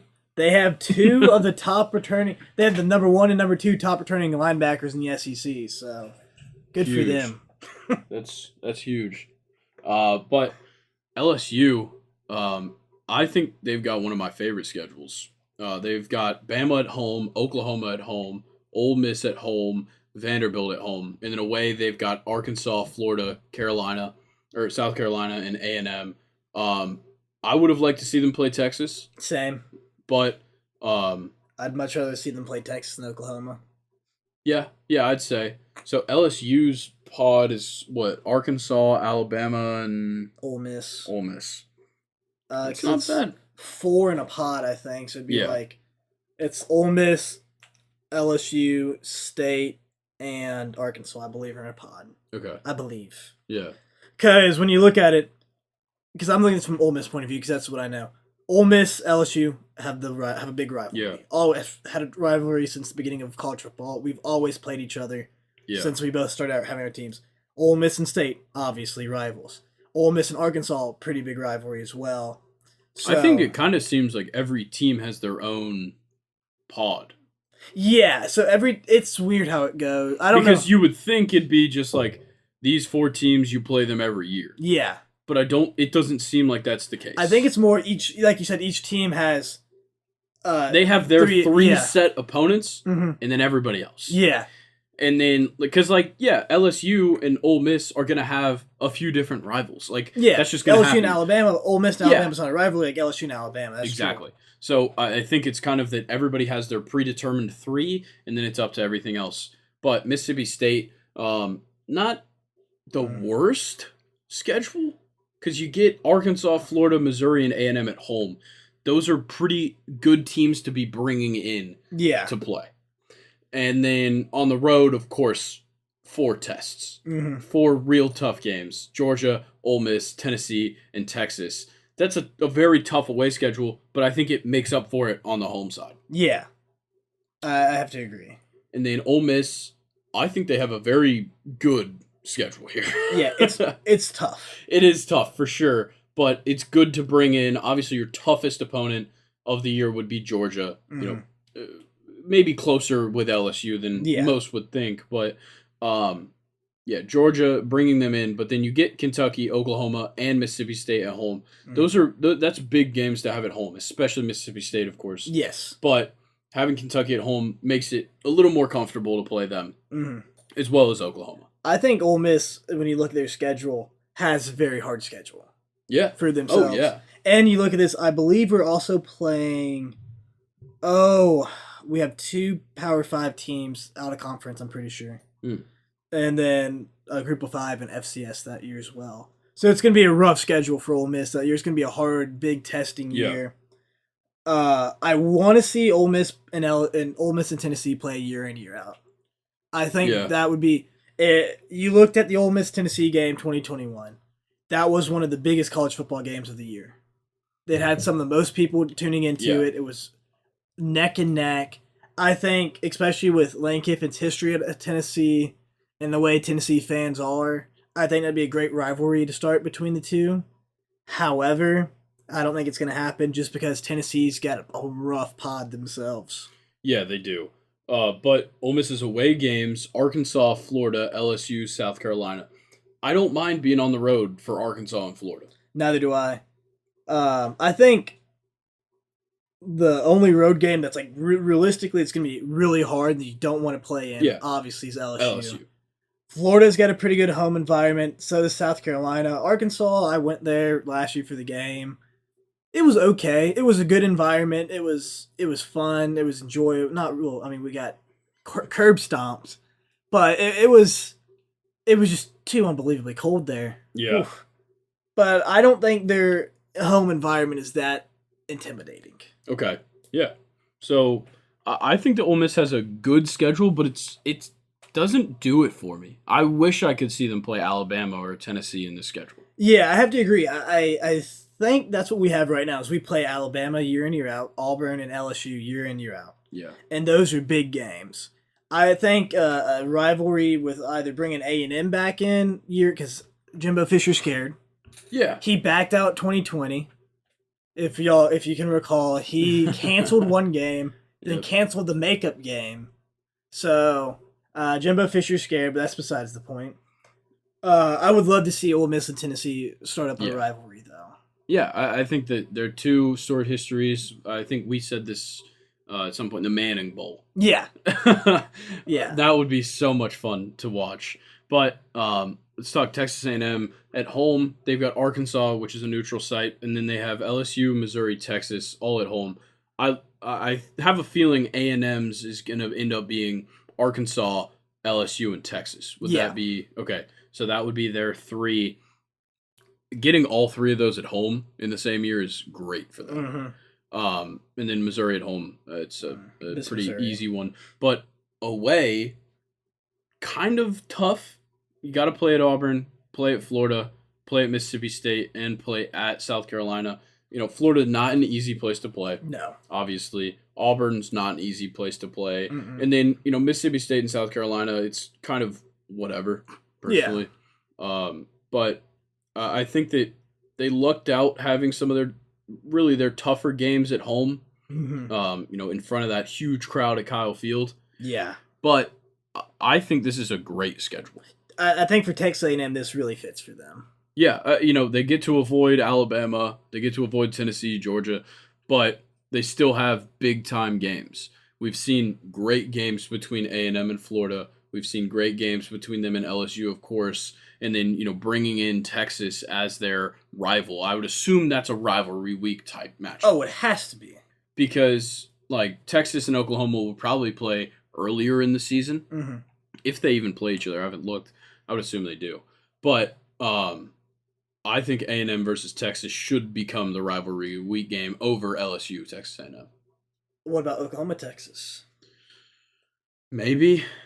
That's the thing is because technically the LSU's big rival in air quotes is A&M. Yeah. So I could see the SEC making Texas Oklahoma the rivalry week game and putting Texas and Texas A&M on a weekend where there's. I think we should just breed a rivalry between LSU and Oklahoma. Oh yeah, I would like that. Yeah, I feel like that would be a fun one. But I think that A&M has they lucked out, but I don't love this schedule. Yeah, I would love to see them play Alabama just because I like to see Jimbo Fisher lose and whine. Fair enough. But and then Florida has.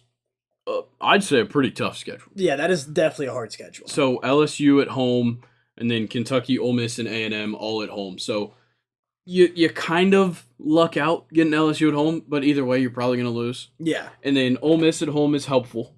Yeah. A&M at home is helpful because they have a huge home field advantage at the Swamp. Yeah. I can acknowledge that. Doesn't help them all the time against Florida State, but it will help them against teams like Kentucky. And though Florida versus Kentucky last year was interesting. Yeah. But obviously Georgia, they'll face them at the neutral site away. And then they get Mississippi State, at Tennessee, and at Texas. At Tennessee, at Texas, and then of course the Georgia game. That's so brutal.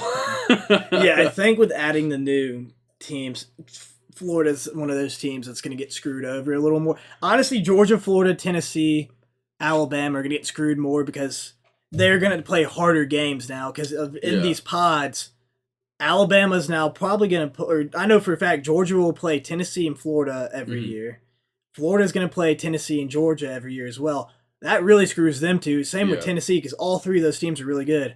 Alabama's probably going to start playing Texas. Is going to have their Alabama. So every year they had to play at least LSU and Auburn. That's always hard. And then I don't know who the third in their pod will be, but they're also going to have to play Georgia or Florida. Oh, Tennessee's the other one in their pod. So it's like they also another one that kind of got getting screwed with this really pod. tough pod. Yeah. Yeah.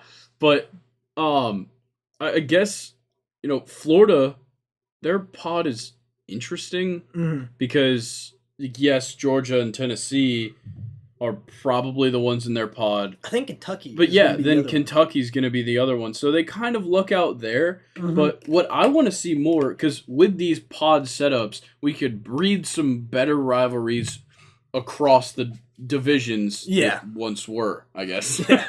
Because, I want to see, let's just start a rivalry between Florida and Mississippi State. I want to see South Carolina, Arkansas. I think that would be such a good rivalry. Exactly. They're usually about the same on the same page when it comes year in year out. They're about the same.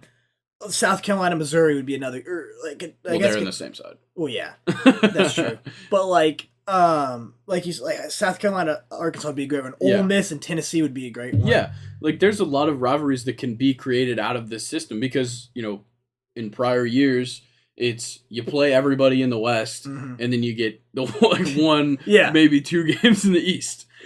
So, I don't know. I think that the SEC should put some concentration on kind of breeding rivalries across these borders that we've set up prior.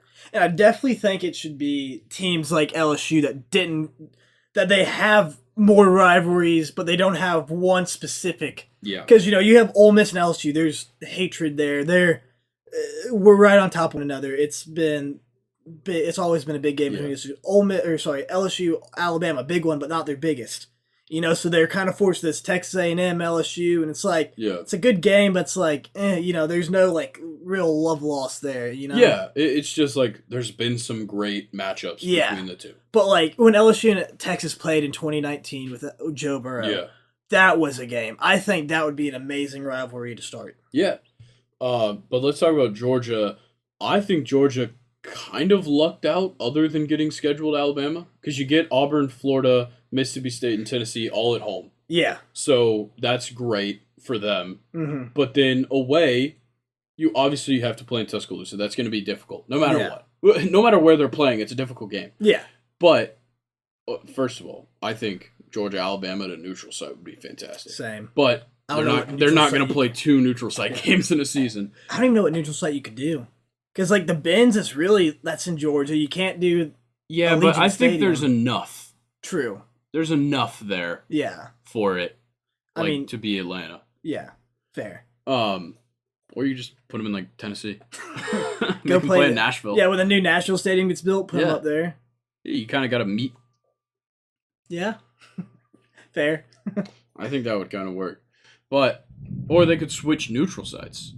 Go, like, one at yeah, one at where even's one in Alabama because it's not a big stadium. One in Nashville. Yeah. One in Nashville, one in Atlanta. Yeah. Because Tuscaloosa isn't that far from Nashville, is it? Tuscaloosa is like kind of like if this is Birmingham, Tuscaloosa is like here. Okay. Ish. So like they just have to I'm not gonna do the math. But I like how Georgia's schedule was set up here. Obviously, their pod being Auburn, Florida, and Tennessee. Yeah, gotta keep that rivalry going. Yeah, but for this, like, I'd love to see, like Georgia, they play Mississippi State relatively often. They do. I'd love for that to Battle of the Bulldogs. I'd love for that to be a rivalry. I'd love for Georgia and Texas to be a rivalry because we saw them play in that bowl game. That was like a heated battle. Yeah. Things like that would be great. Looks like they play Ole Miss 2 years in a row. 3 years? They played last year. We played us. No, they didn't. We played Georgia. Went Chad Kelly's last year at Ole Miss. So Yeah. 7. It was Kirby's first year. Yeah. So 17. But they'll be playing them this year. They'll be playing them in 2024 now. That could kind of breed a rivalry. Like, I would hate it. But the problem here, like with what I was saying about throwing a West team into their kind of pod, is that with Georgia, Auburn, Florida, and Tennessee are the biggest rivalries on their schedule. Exactly. 100%. You can't take one of those off the schedule any year. Yeah. So that kind of throws things off. But I think for some of the smaller teams or the new teams into the conference, throwing in a team on the other side makes sense to kind of garner a rivalry. Because, like, Texas and Oklahoma don't have real rivalry. Like, really, Oklahoma doesn't have real rivalries in the SEC. Yeah. And so they're going to have to build some. Mm-hmm. And I think that it makes it way more interesting if we just make this Oklahoma versus Kentucky rivalry. Yeah. Like, something like that works well. And if you just make them play every year, they're going to start hating each other. And I like what you're saying there is do your 3 biggest rivalries. And then, screw it, throw in someone from the East or the West. Like, I want to see Ole Miss play State, Arkansas, and LSU every year because I hate State, I hate Arkansas, and I'm indifferent about LSU, but that's always, it's the Magnolia Bowl. It's the big game between the two states. Every year, LSU fans swarm Oxford and vice versa down in Baton Rouge. It always draws a big crowd, a lot of people watch on TV. Yeah, so you had to have those 3. I would love to see Ole Miss and Tennessee play every year. Yeah. I think everyone can agree from the 2021 matchup, it would be a great game to see every year because it's going to have 2 high-powered offenses and 2 pretty good defenses against one another. Nayland one year, and then the Vault, I love the Vault. It's my home. That's my office, too, but it's not the same as Nayland, but still, it would be 2 great football environments to see these 2 great teams play. Yeah, I love that. And like we said with this, like, you don't want to pick like Georgia and Alabama. Yeah.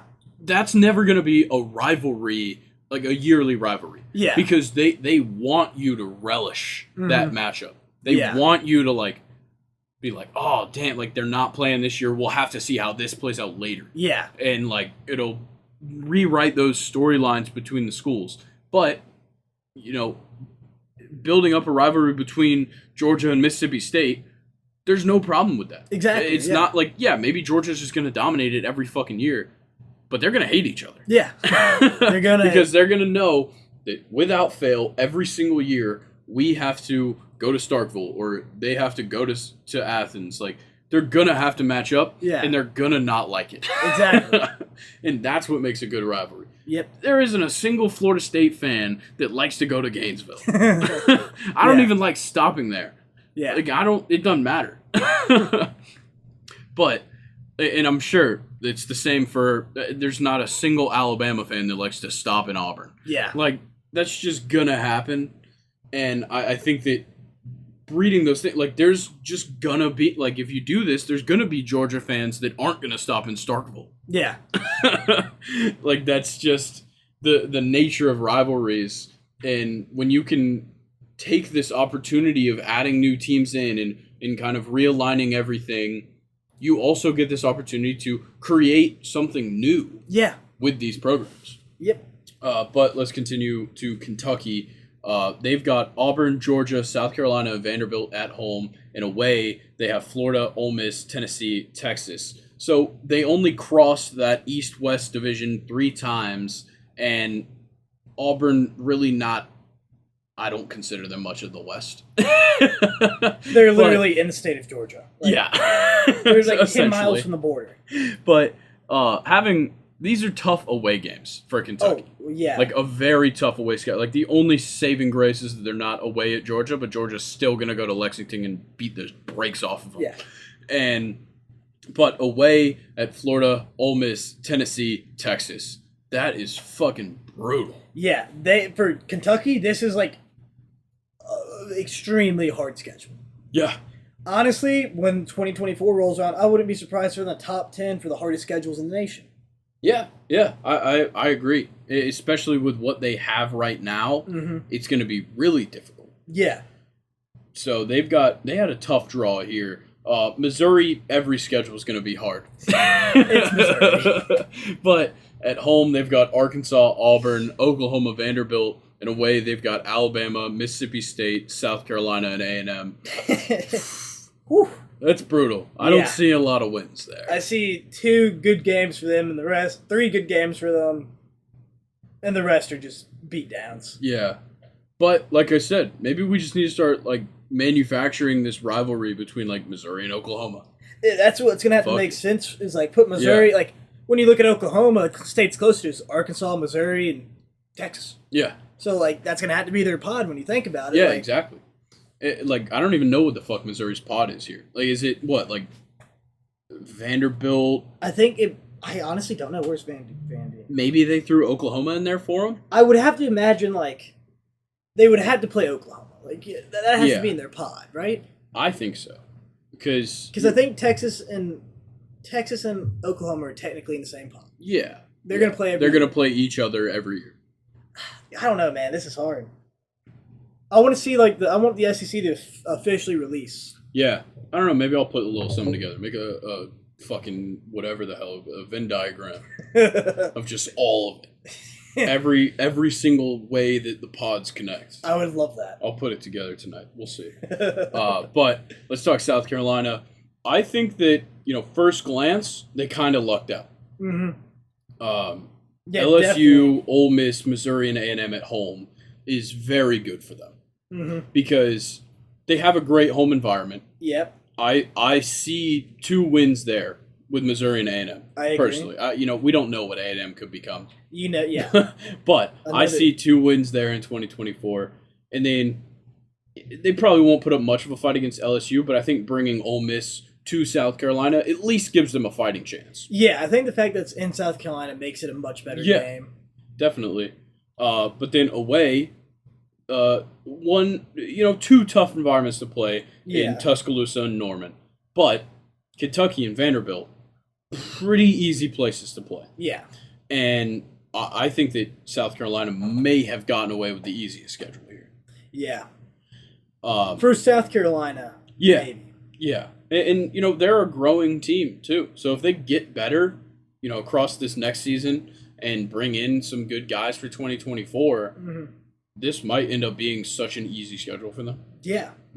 Outside of LSU and Alabama, they could win 6 of these games. They could, very much. But Tennessee, at home, they've got Florida, Alabama, Mississippi State, Kentucky. Away, they've got Vanderbilt, Arkansas, Georgia, Oklahoma. The biggest thing I see here is that they should have switched state with Ole Miss. I Yeah. wish they did, because like we've gone on and on about, is that matchup would be way better. There's way more stake in that matchup. Mhm. You get the Manning brothers involved. Exactly. There's way more in it if you were to make them into a rivalry because there is so Yeah. much that goes in. No, there's not a lot of. There's no history to it, but when you look like Lane Kiffin was there Yeah. at Tennessee for a season, gets up, leaves. The Mannings went to the opposite schools. There's a lot of things like the little things into it. And Tennessee's hatred for Lane Kiffin is hilarious. Yeah, exactly. They throw mustard bottles and golf balls at him. Like, yeah. But I will say, they at least got Florida and Alabama at home. yeah. So they lucked out there. Tough to play at Sanford Stadium and tough to play in Norman. Yep. But I think they were lucky to get Oklahoma over Texas. Yeah, I agree. But you get to play at Vanderbilt and Arkansas away. That's big. Kentucky's going to shit the bed at Neyland, of course. And the Mississippi State probably won't even have a chance in Neyland either. Nope. But Florida, you never really know. But at Neyland, it's going to be tough. Alabama, it's just going to be a fucking amazing game. Yeah. And then Georgia is going to be a great game. Also, you kind of don't know how that one's going to go. But I think that Tennessee, kind of middle of the pack here. There's some games that excite me, but I don't fucking care about Mississippi State, Kentucky, or Vanderbilt. Yeah. Or Arkansas, really, on this schedule for Tennessee. And, you got to keep Vanderbilt in there. It's the in-state rivalry or Yeah. whatever, but it's... I will say that, though, they did a great job of kind of crossing the border. Yes. Scheduling Alabama, Arkansas, Oklahoma, like all on, and Mississippi State on the schedule, I think is great. Yeah, they have 4 and 4 of Yeah. the East-West. It's a perfect split. And then Vanderbilt, they've got at home Alabama, South Carolina, Tennessee, Texas. Luckily, they're at home.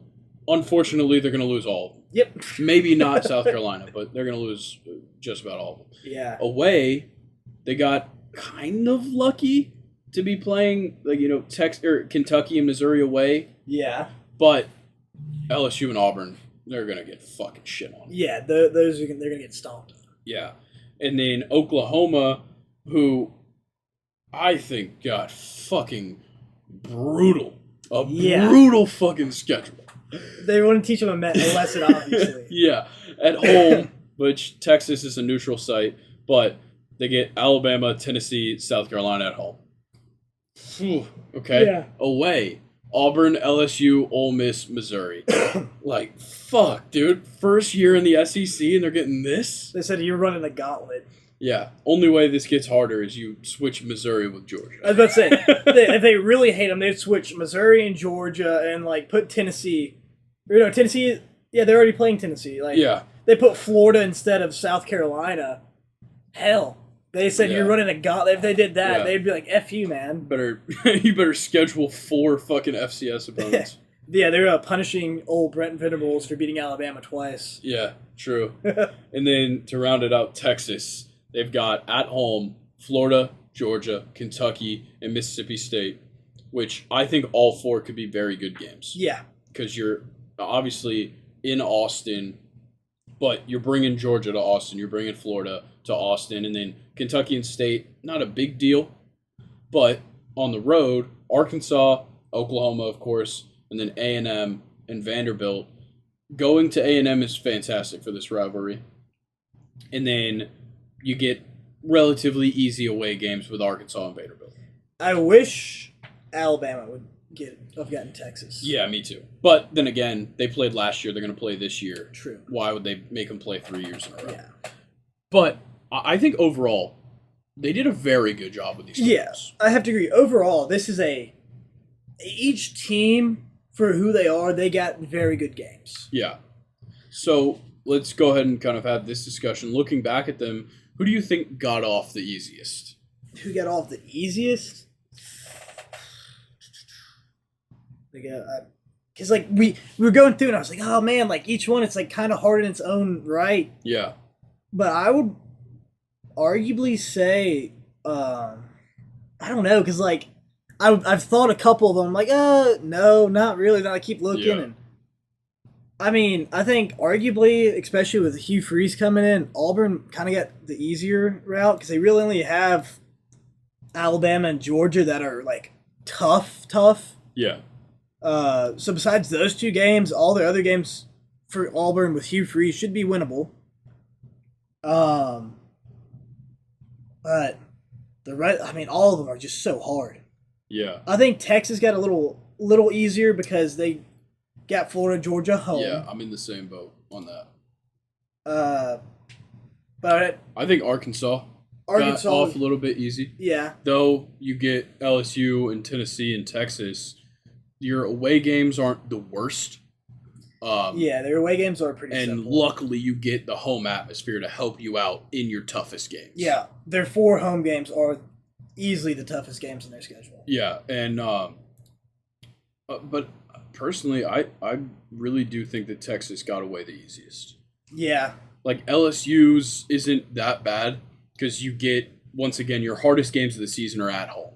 Alabama, Oklahoma, Ole Miss. Those are your most likely hardest games unless A&M's pretty good. Those will be your hardest games. They're all at home. And for LSU, being at home is huge. Oh, yeah. But obviously a win against Vanderbilt. And then away, you play in an atmosphere that isn't great in Arkansas. But, 3 a little bit tougher atmospheres. South Carolina not as tough as Florida and A&M. Mm-hmm. But I think LSU got away with a relatively easy schedule. But I think overall it's got to be Texas with the easiest. Yeah. I think State is one of those that got a really hard one. Yeah. They got a lot of the hard schools. Yeah, I think Missouri and Vanderbilt, for them being Missouri and Vanderbilt, got screwed. Yeah, that's true. I think, though, the hardest is Oklahoma. Oh, yeah. Oklahoma got fucking just absolutely drilled with this schedule. They gave them the gauntlet, dude. Yeah, no, they really did. Like, it is such a difficult schedule for their first season in the SEC. Yeah, they'd be lucky to go 6-6. Yeah. Yeah, I think so. Because I'm looking at this. They can beat Texas. Okay, maybe that's all. It's a toss-up. Who knows? Yeah, it's a rivalry. But Alabama, Tennessee, damn. Yeah. South Carolina, if they're not easy. Yeah, not an easy school. Auburn again with Hugh Freeze, 2 years under his belt. In Auburn as well. LSU and Death Valley. Yeah. Ole Miss and Oxford, who again will be a lot of good. New coach, everything's looking really good for these other schools in Missouri. Yeah, of course. They got to give them the one. Yeah, you got to have the one. I think nobody contends with how difficult Oklahoma's schedule is. Oh, yeah. Oklahoma's rough. Like, it is absolutely brutal what they did to them.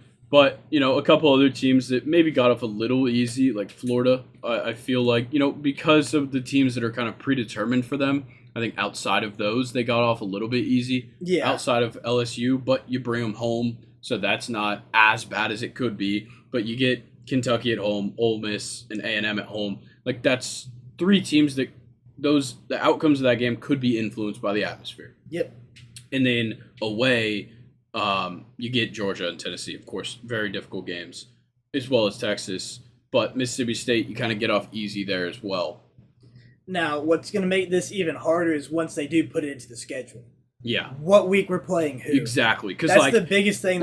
If Florida ends up playing Georgia and Tennessee back-to-back, they're fucked. Oh, yeah. Yeah, let's just say you got LSU, Ole Miss, Georgia, Tennessee back-to-back-to-back. Yeah, exactly. You're not winning. You might win the first game, but you're not winning the next 3. Yeah, they'll be the only team praying for a fucking bye week. Yeah. So, yeah, I think that. But then let's say most entertaining. Or no, let's go least entertaining. Who is the most boring schedule to watch? The most boring? Probably. I feel like it's kind of hard to not just say Missouri because Missouri will be on the field in all of those games. I was about to say, I didn't want to hate on them, but I was about to say, honestly, probably Missouri or Vanderbilt because it's Missouri and Vanderbilt. Yeah, like at least there's something to watch in Vanderbilt. Yeah, Vandy. They got some hype with them. Yeah. That new coach. What do you think about? Me, Colin, and Nathan did our episode last Tuesday. Yeah. Or last Wednesday, and we went through a list from Saturday Down South of the teams that have better quarterback rooms than Alabama, and Vanderbilt was relatively high on that list. And they said that A.J. Swan will play NFL football. Really? Yeah. That's a bold take. Yeah. I would have to see him this season. Because I saw what he did last year. He's good, but I don't think he's NFL good. Yeah, very much a good quarterback. Maybe he ends up on a roster. Yeah, he may be a backup, but I don't think he's ever going to be No. I don't think he'll ever see a single down in the NFL if he makes it there. Yeah. Keyword is if. I don't think he's making out of college. Yeah. We might see him in the USFL, maybe. Yeah, if he makes some big strides, maybe this year, we could see him transfer somewhere that is maybe a bigger market for him to do well. Yeah. Maybe go to like a Penn State type team. Yeah. Or, maybe he stays in the SEC and moves up, but I don't really see that one happening. Well, Vanderbilt does have a history of pretty decent quarterbacks. You got what's his face that played at the Bears forever. Jay Cutler. And then he got drafted not too long ago, a few years ago. What's his name? Forgot his name. It'll come to me. Well, I guess it's been many years now because it was like 16 or 17. I have no idea who you're talking about right now. It's going to come to me. And I'm going to feel like an idiot, but yeah, I think Missouri, even though they fucking suck, that makes them the least exciting because, they're going to play Alabama, which people are going to watch because Alabama's in it, but, I don't care for Arkansas versus Missouri. I don't care for Auburn versus Missouri, Mississippi State, South Carolina, kind of, but A&M versus Missouri. None of those games make me want to watch. Yep. So I think they have the least entertaining schedule. Who do you think has the most entertaining schedule? Oklahoma. Yeah, it's the most testing for sure, and that's going to be something to watch. It's going to be very entertaining, but besides that, as an Ole Miss fan, I think Ole Miss's schedule is going to be very fun. Yeah. Georgia, Kentucky, Oklahoma, and of course the rivalry Mississippi State. Still have Arkansas, then LSU, Florida, and South Carolina. That's a pretty fun schedule. Yeah, I think that Tennessee has an entertaining one just because we know how good they are. Yeah. And for them to be playing Florida, Alabama, Georgia, and Oklahoma on that schedule, that's going to be some entertaining games. I think they're definitely up there. I think that, Georgia, just because we get to watch them play Alabama, Georgia and Alabama have entertaining schedules because they're on each other's schedule. Yep. But getting to see Alabama, I think Alabama really might have the most entertaining. Other than the fact that they don't have Texas, they have Auburn, Georgia, LSU, Oklahoma, Tennessee. Yeah. That's a very good batch of teams for them to be playing. Yeah. So I think for Ole Miss, if you replaced Florida or Kentucky or South Carolina with Tennessee, we would not. If you replace South Carolina or Tennessee, Ole Miss would have the hardest schedule by far. Yeah, other than they avoid Alabama. Yeah. But if you can replace it, I think that would be the most interesting and the most entertaining to watch. And it would. Yeah. Because every team we play this upcoming year, not this year, this following year, it's going to be a tough game. Yeah. So I think that goes for everybody in the SEC, though, because every team in the SEC, with the exception of Missouri, is trending upwards. Even Vanderbilt's trending upwards. Yeah, that's true.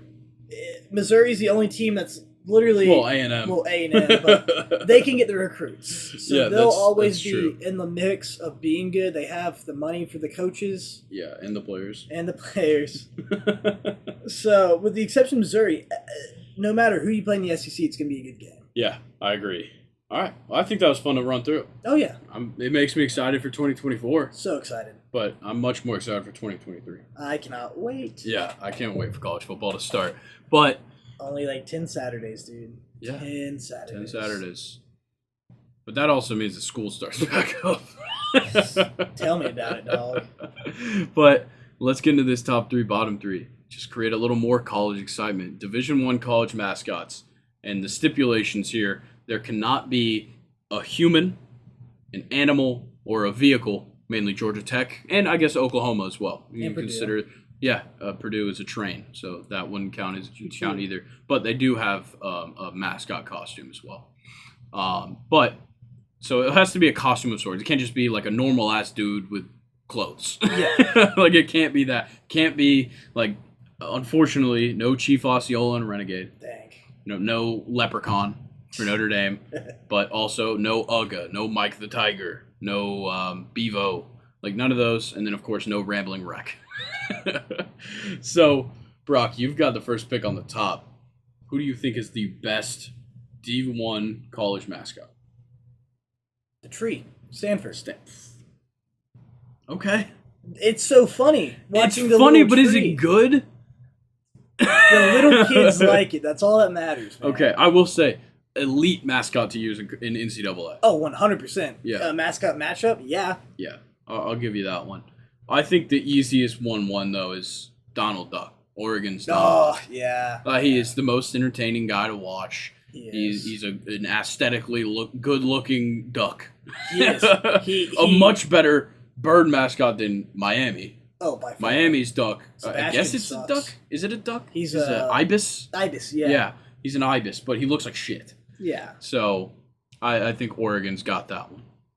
And it just actual mascot. Yeah, so like they gotta have like a costume, like at least a head that they put. So on. like, yeah, I'm playing the mascot matchup. It has to be on that. Oh, Yeah, okay. yeah. Ooh, who's got a good one though? No, he kind of sucks. I don't know. I like Mike the Tiger. Oh, like the mascot like version. the mascot version. Yeah. He's usually pretty fun. Okay. Yeah, I think he's one of the best Tiger mascots. I think he is too. Yeah, it's between like him and then Auburn. I think has a really good Tiger. Are they the War Eagles or are they the Tigers? Who but knows? Aubie is a pretty good looking Tiger mascot. Fair, yeah. I'm gonna go for one that is a little more unknown, and it's Wooshock, Wichita State's mascot. I don't know if you've actually seen this one. I don't think I've seen it. I knew they were the But Shockers. it is fantastic. He looks like a fuckboy. I love him. He looks like an absolute douchebag. No, I love it. Because so it used to be this thing. Whatever the fuck that thing was is horrible. But the new mascot, because like their logo itself is great. I like their logo, yes. Like, it's fantastic. But when you give him this fuckboy haircut and like he's got that shit-eating grin on his face, it's so fucking good.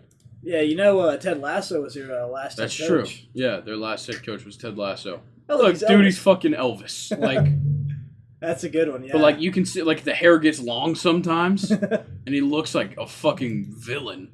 But he's also got like this this hairdo that just screams like asshole, and I love it. I love that energy from Wooshock.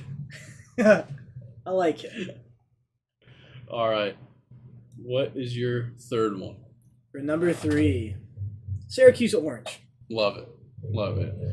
I think it's an entertaining one, for sure. He looks so funny, Yeah. but he just seems happy. Yeah. Happy to but be an orange. I'm, with my final one on the top 3, I'm going to go for the more entertaining color, which is Big Red, with Western Kentucky's Big Red. Yeah. Obviously not fucking Arkansas's Big Red. That shit sucks.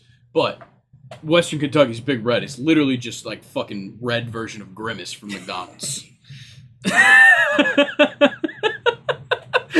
Like, it's literally the weirdest looking fucking mascot, but he looks huggable. He does. He does. Yeah.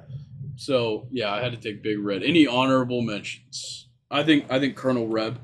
I couldn't in good faith take him. I could not either. There's a reason we're not allowed to represent him officially. Yeah, so I had to leave him off there, but he is an honorable mention.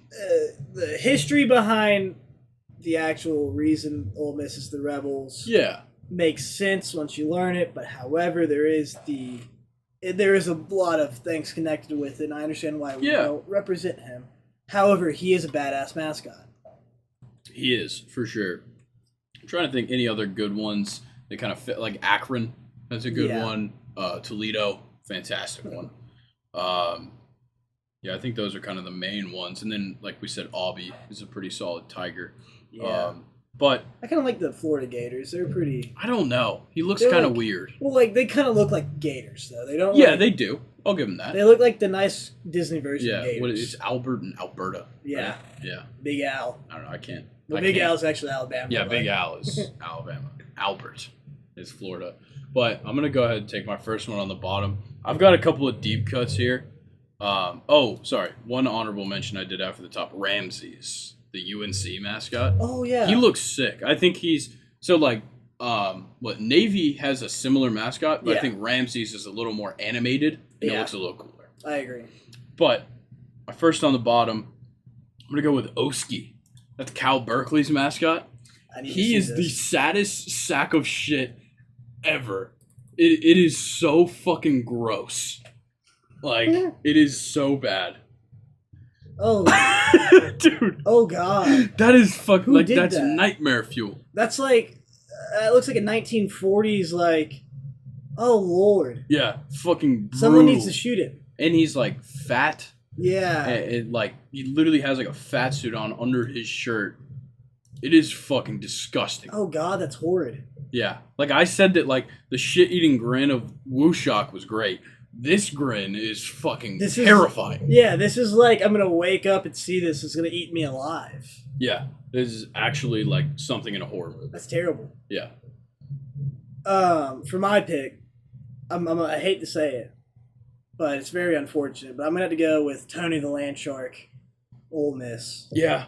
He just did not, I don't know how I feel about him. I'm not going to say he's the worst ever, but, because when you go with the shark, it's kind of hard, but I just think he looked funny.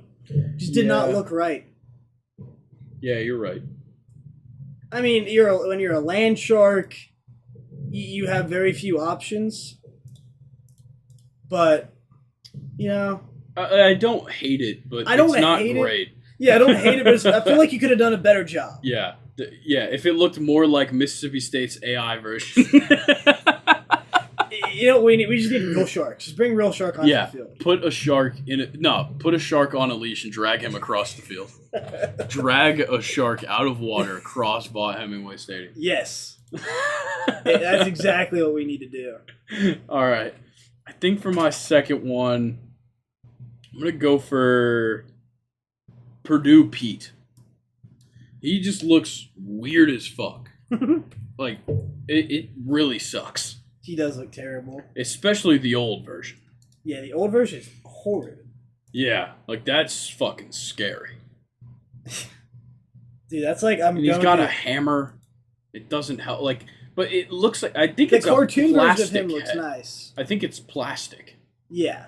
Oh, I think it is. Whoever that guy is giant arms. Good lord. Gross. This guy's got a giant chest. But like the cartoon of that one, like this one's not bad. Like the cartoon version's great. They pulled that off very well, but he just looks like a concerned plastic head. Extremely concerned. Yeah, and like they just like threw pads on him. Even in a basketball game, he looks weird. Yeah. Actually, more at a basketball game, he looks weird than a football game. Yeah. Is that a pinata? Did I just see a pinata version? The fuck is that? Oh my god.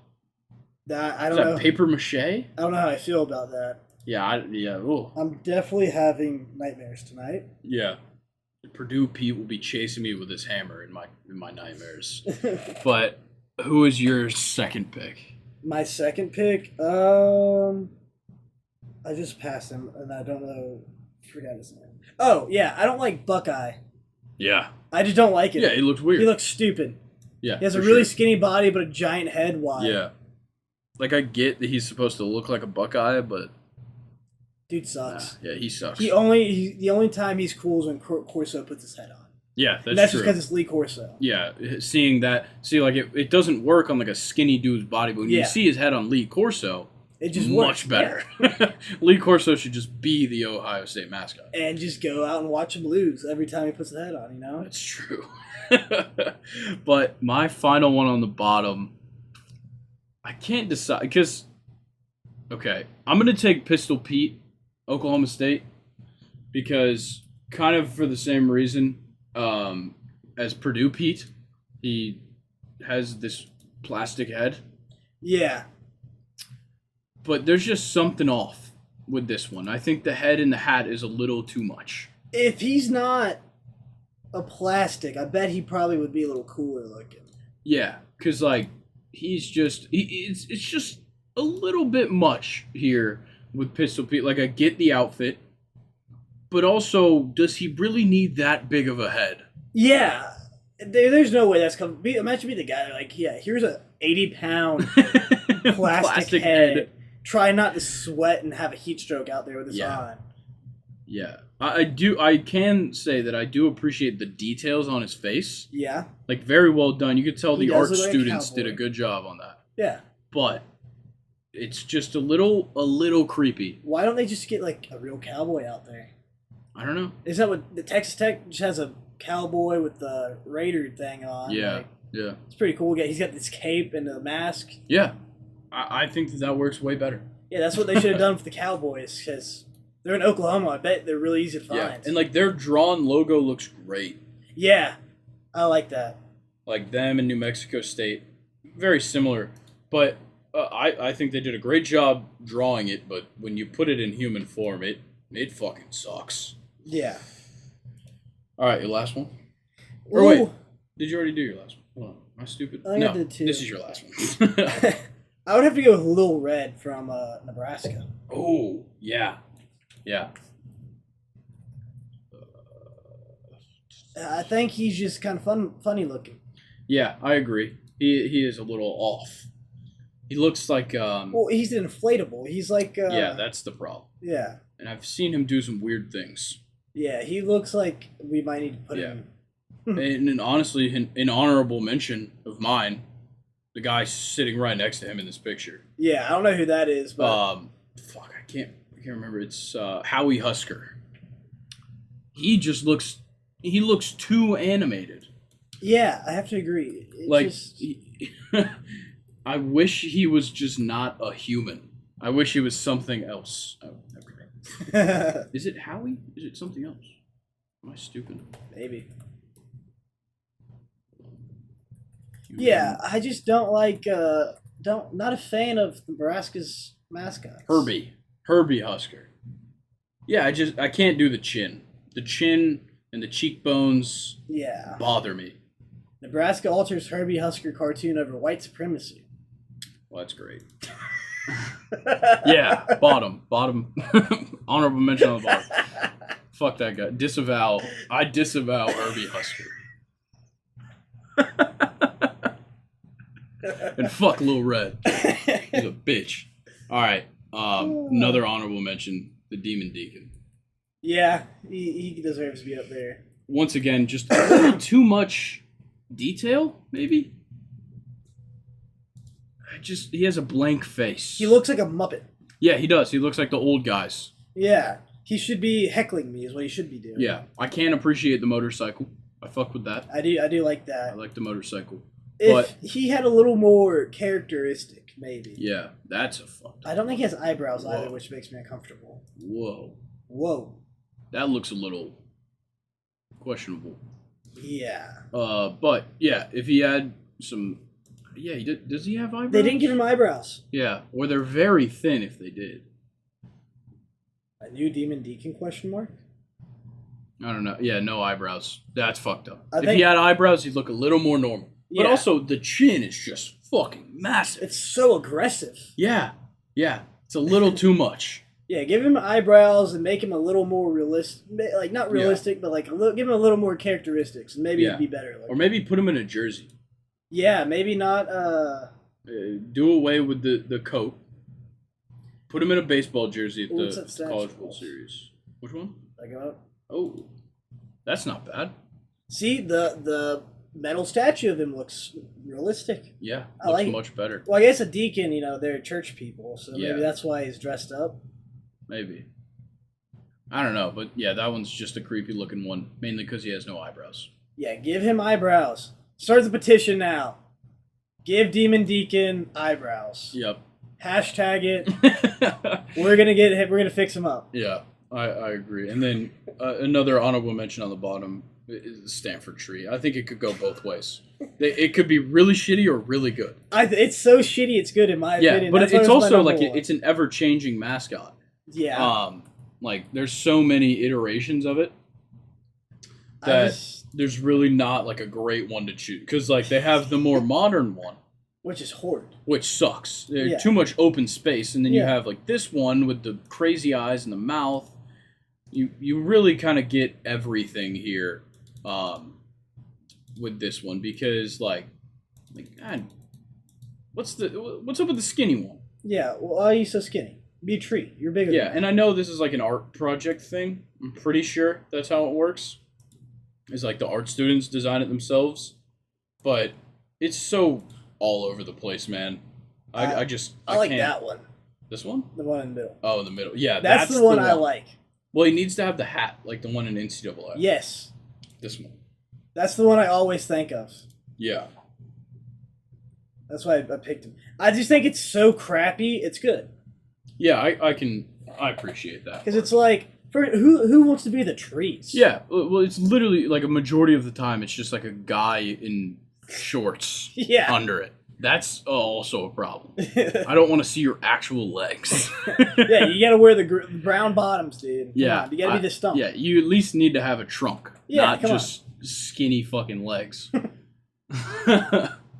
But yeah, I think that'll do it for us there. Oh dear God. TCU's blowing Oral Roberts out of the water. Yeah, that ruins my day. I hate TCU. But Brock, once again, thank you for coming on, and thank you for listening. We wouldn't be able to do it without you. So keep reviewing. Start sharing it. Share it with your friends. Share it on your Instagram story. You guys all have a link. Yeah. You guys all know how to do that. You're tech-savvy people. And share with hashtag give Demon Deacon eyebrows. All right? Yeah, let's get it started. Hashtag give the Demon Deacon eyebrows. I'll be sure to post it. 100%. And until it happens, I'm hashtagging it in every post. Start commenting on random people's posts. It'll start making ground. Oh yeah. That's gonna be our first movement. That's gonna really break us out. Oh yeah. We 100%. started the petition for the Demon Deacon to get eyebrows. But we really appreciate you guys listening. Make sure you're following on all the socials. Make sure you're following on the podcast streaming sites, subscribing on YouTube, commenting, liking, giving us 5 stars on the podcast sites, and make sure you're joining that subreddit. Like I said last week, I want to get that thing going. So, yeah, you'll have me and Luke on Friday. A ton of soccer news to talk about, tons of everything to talk about there. And Brock, once again, thank you for coming on, man. And we will see y'all on Friday. Peace.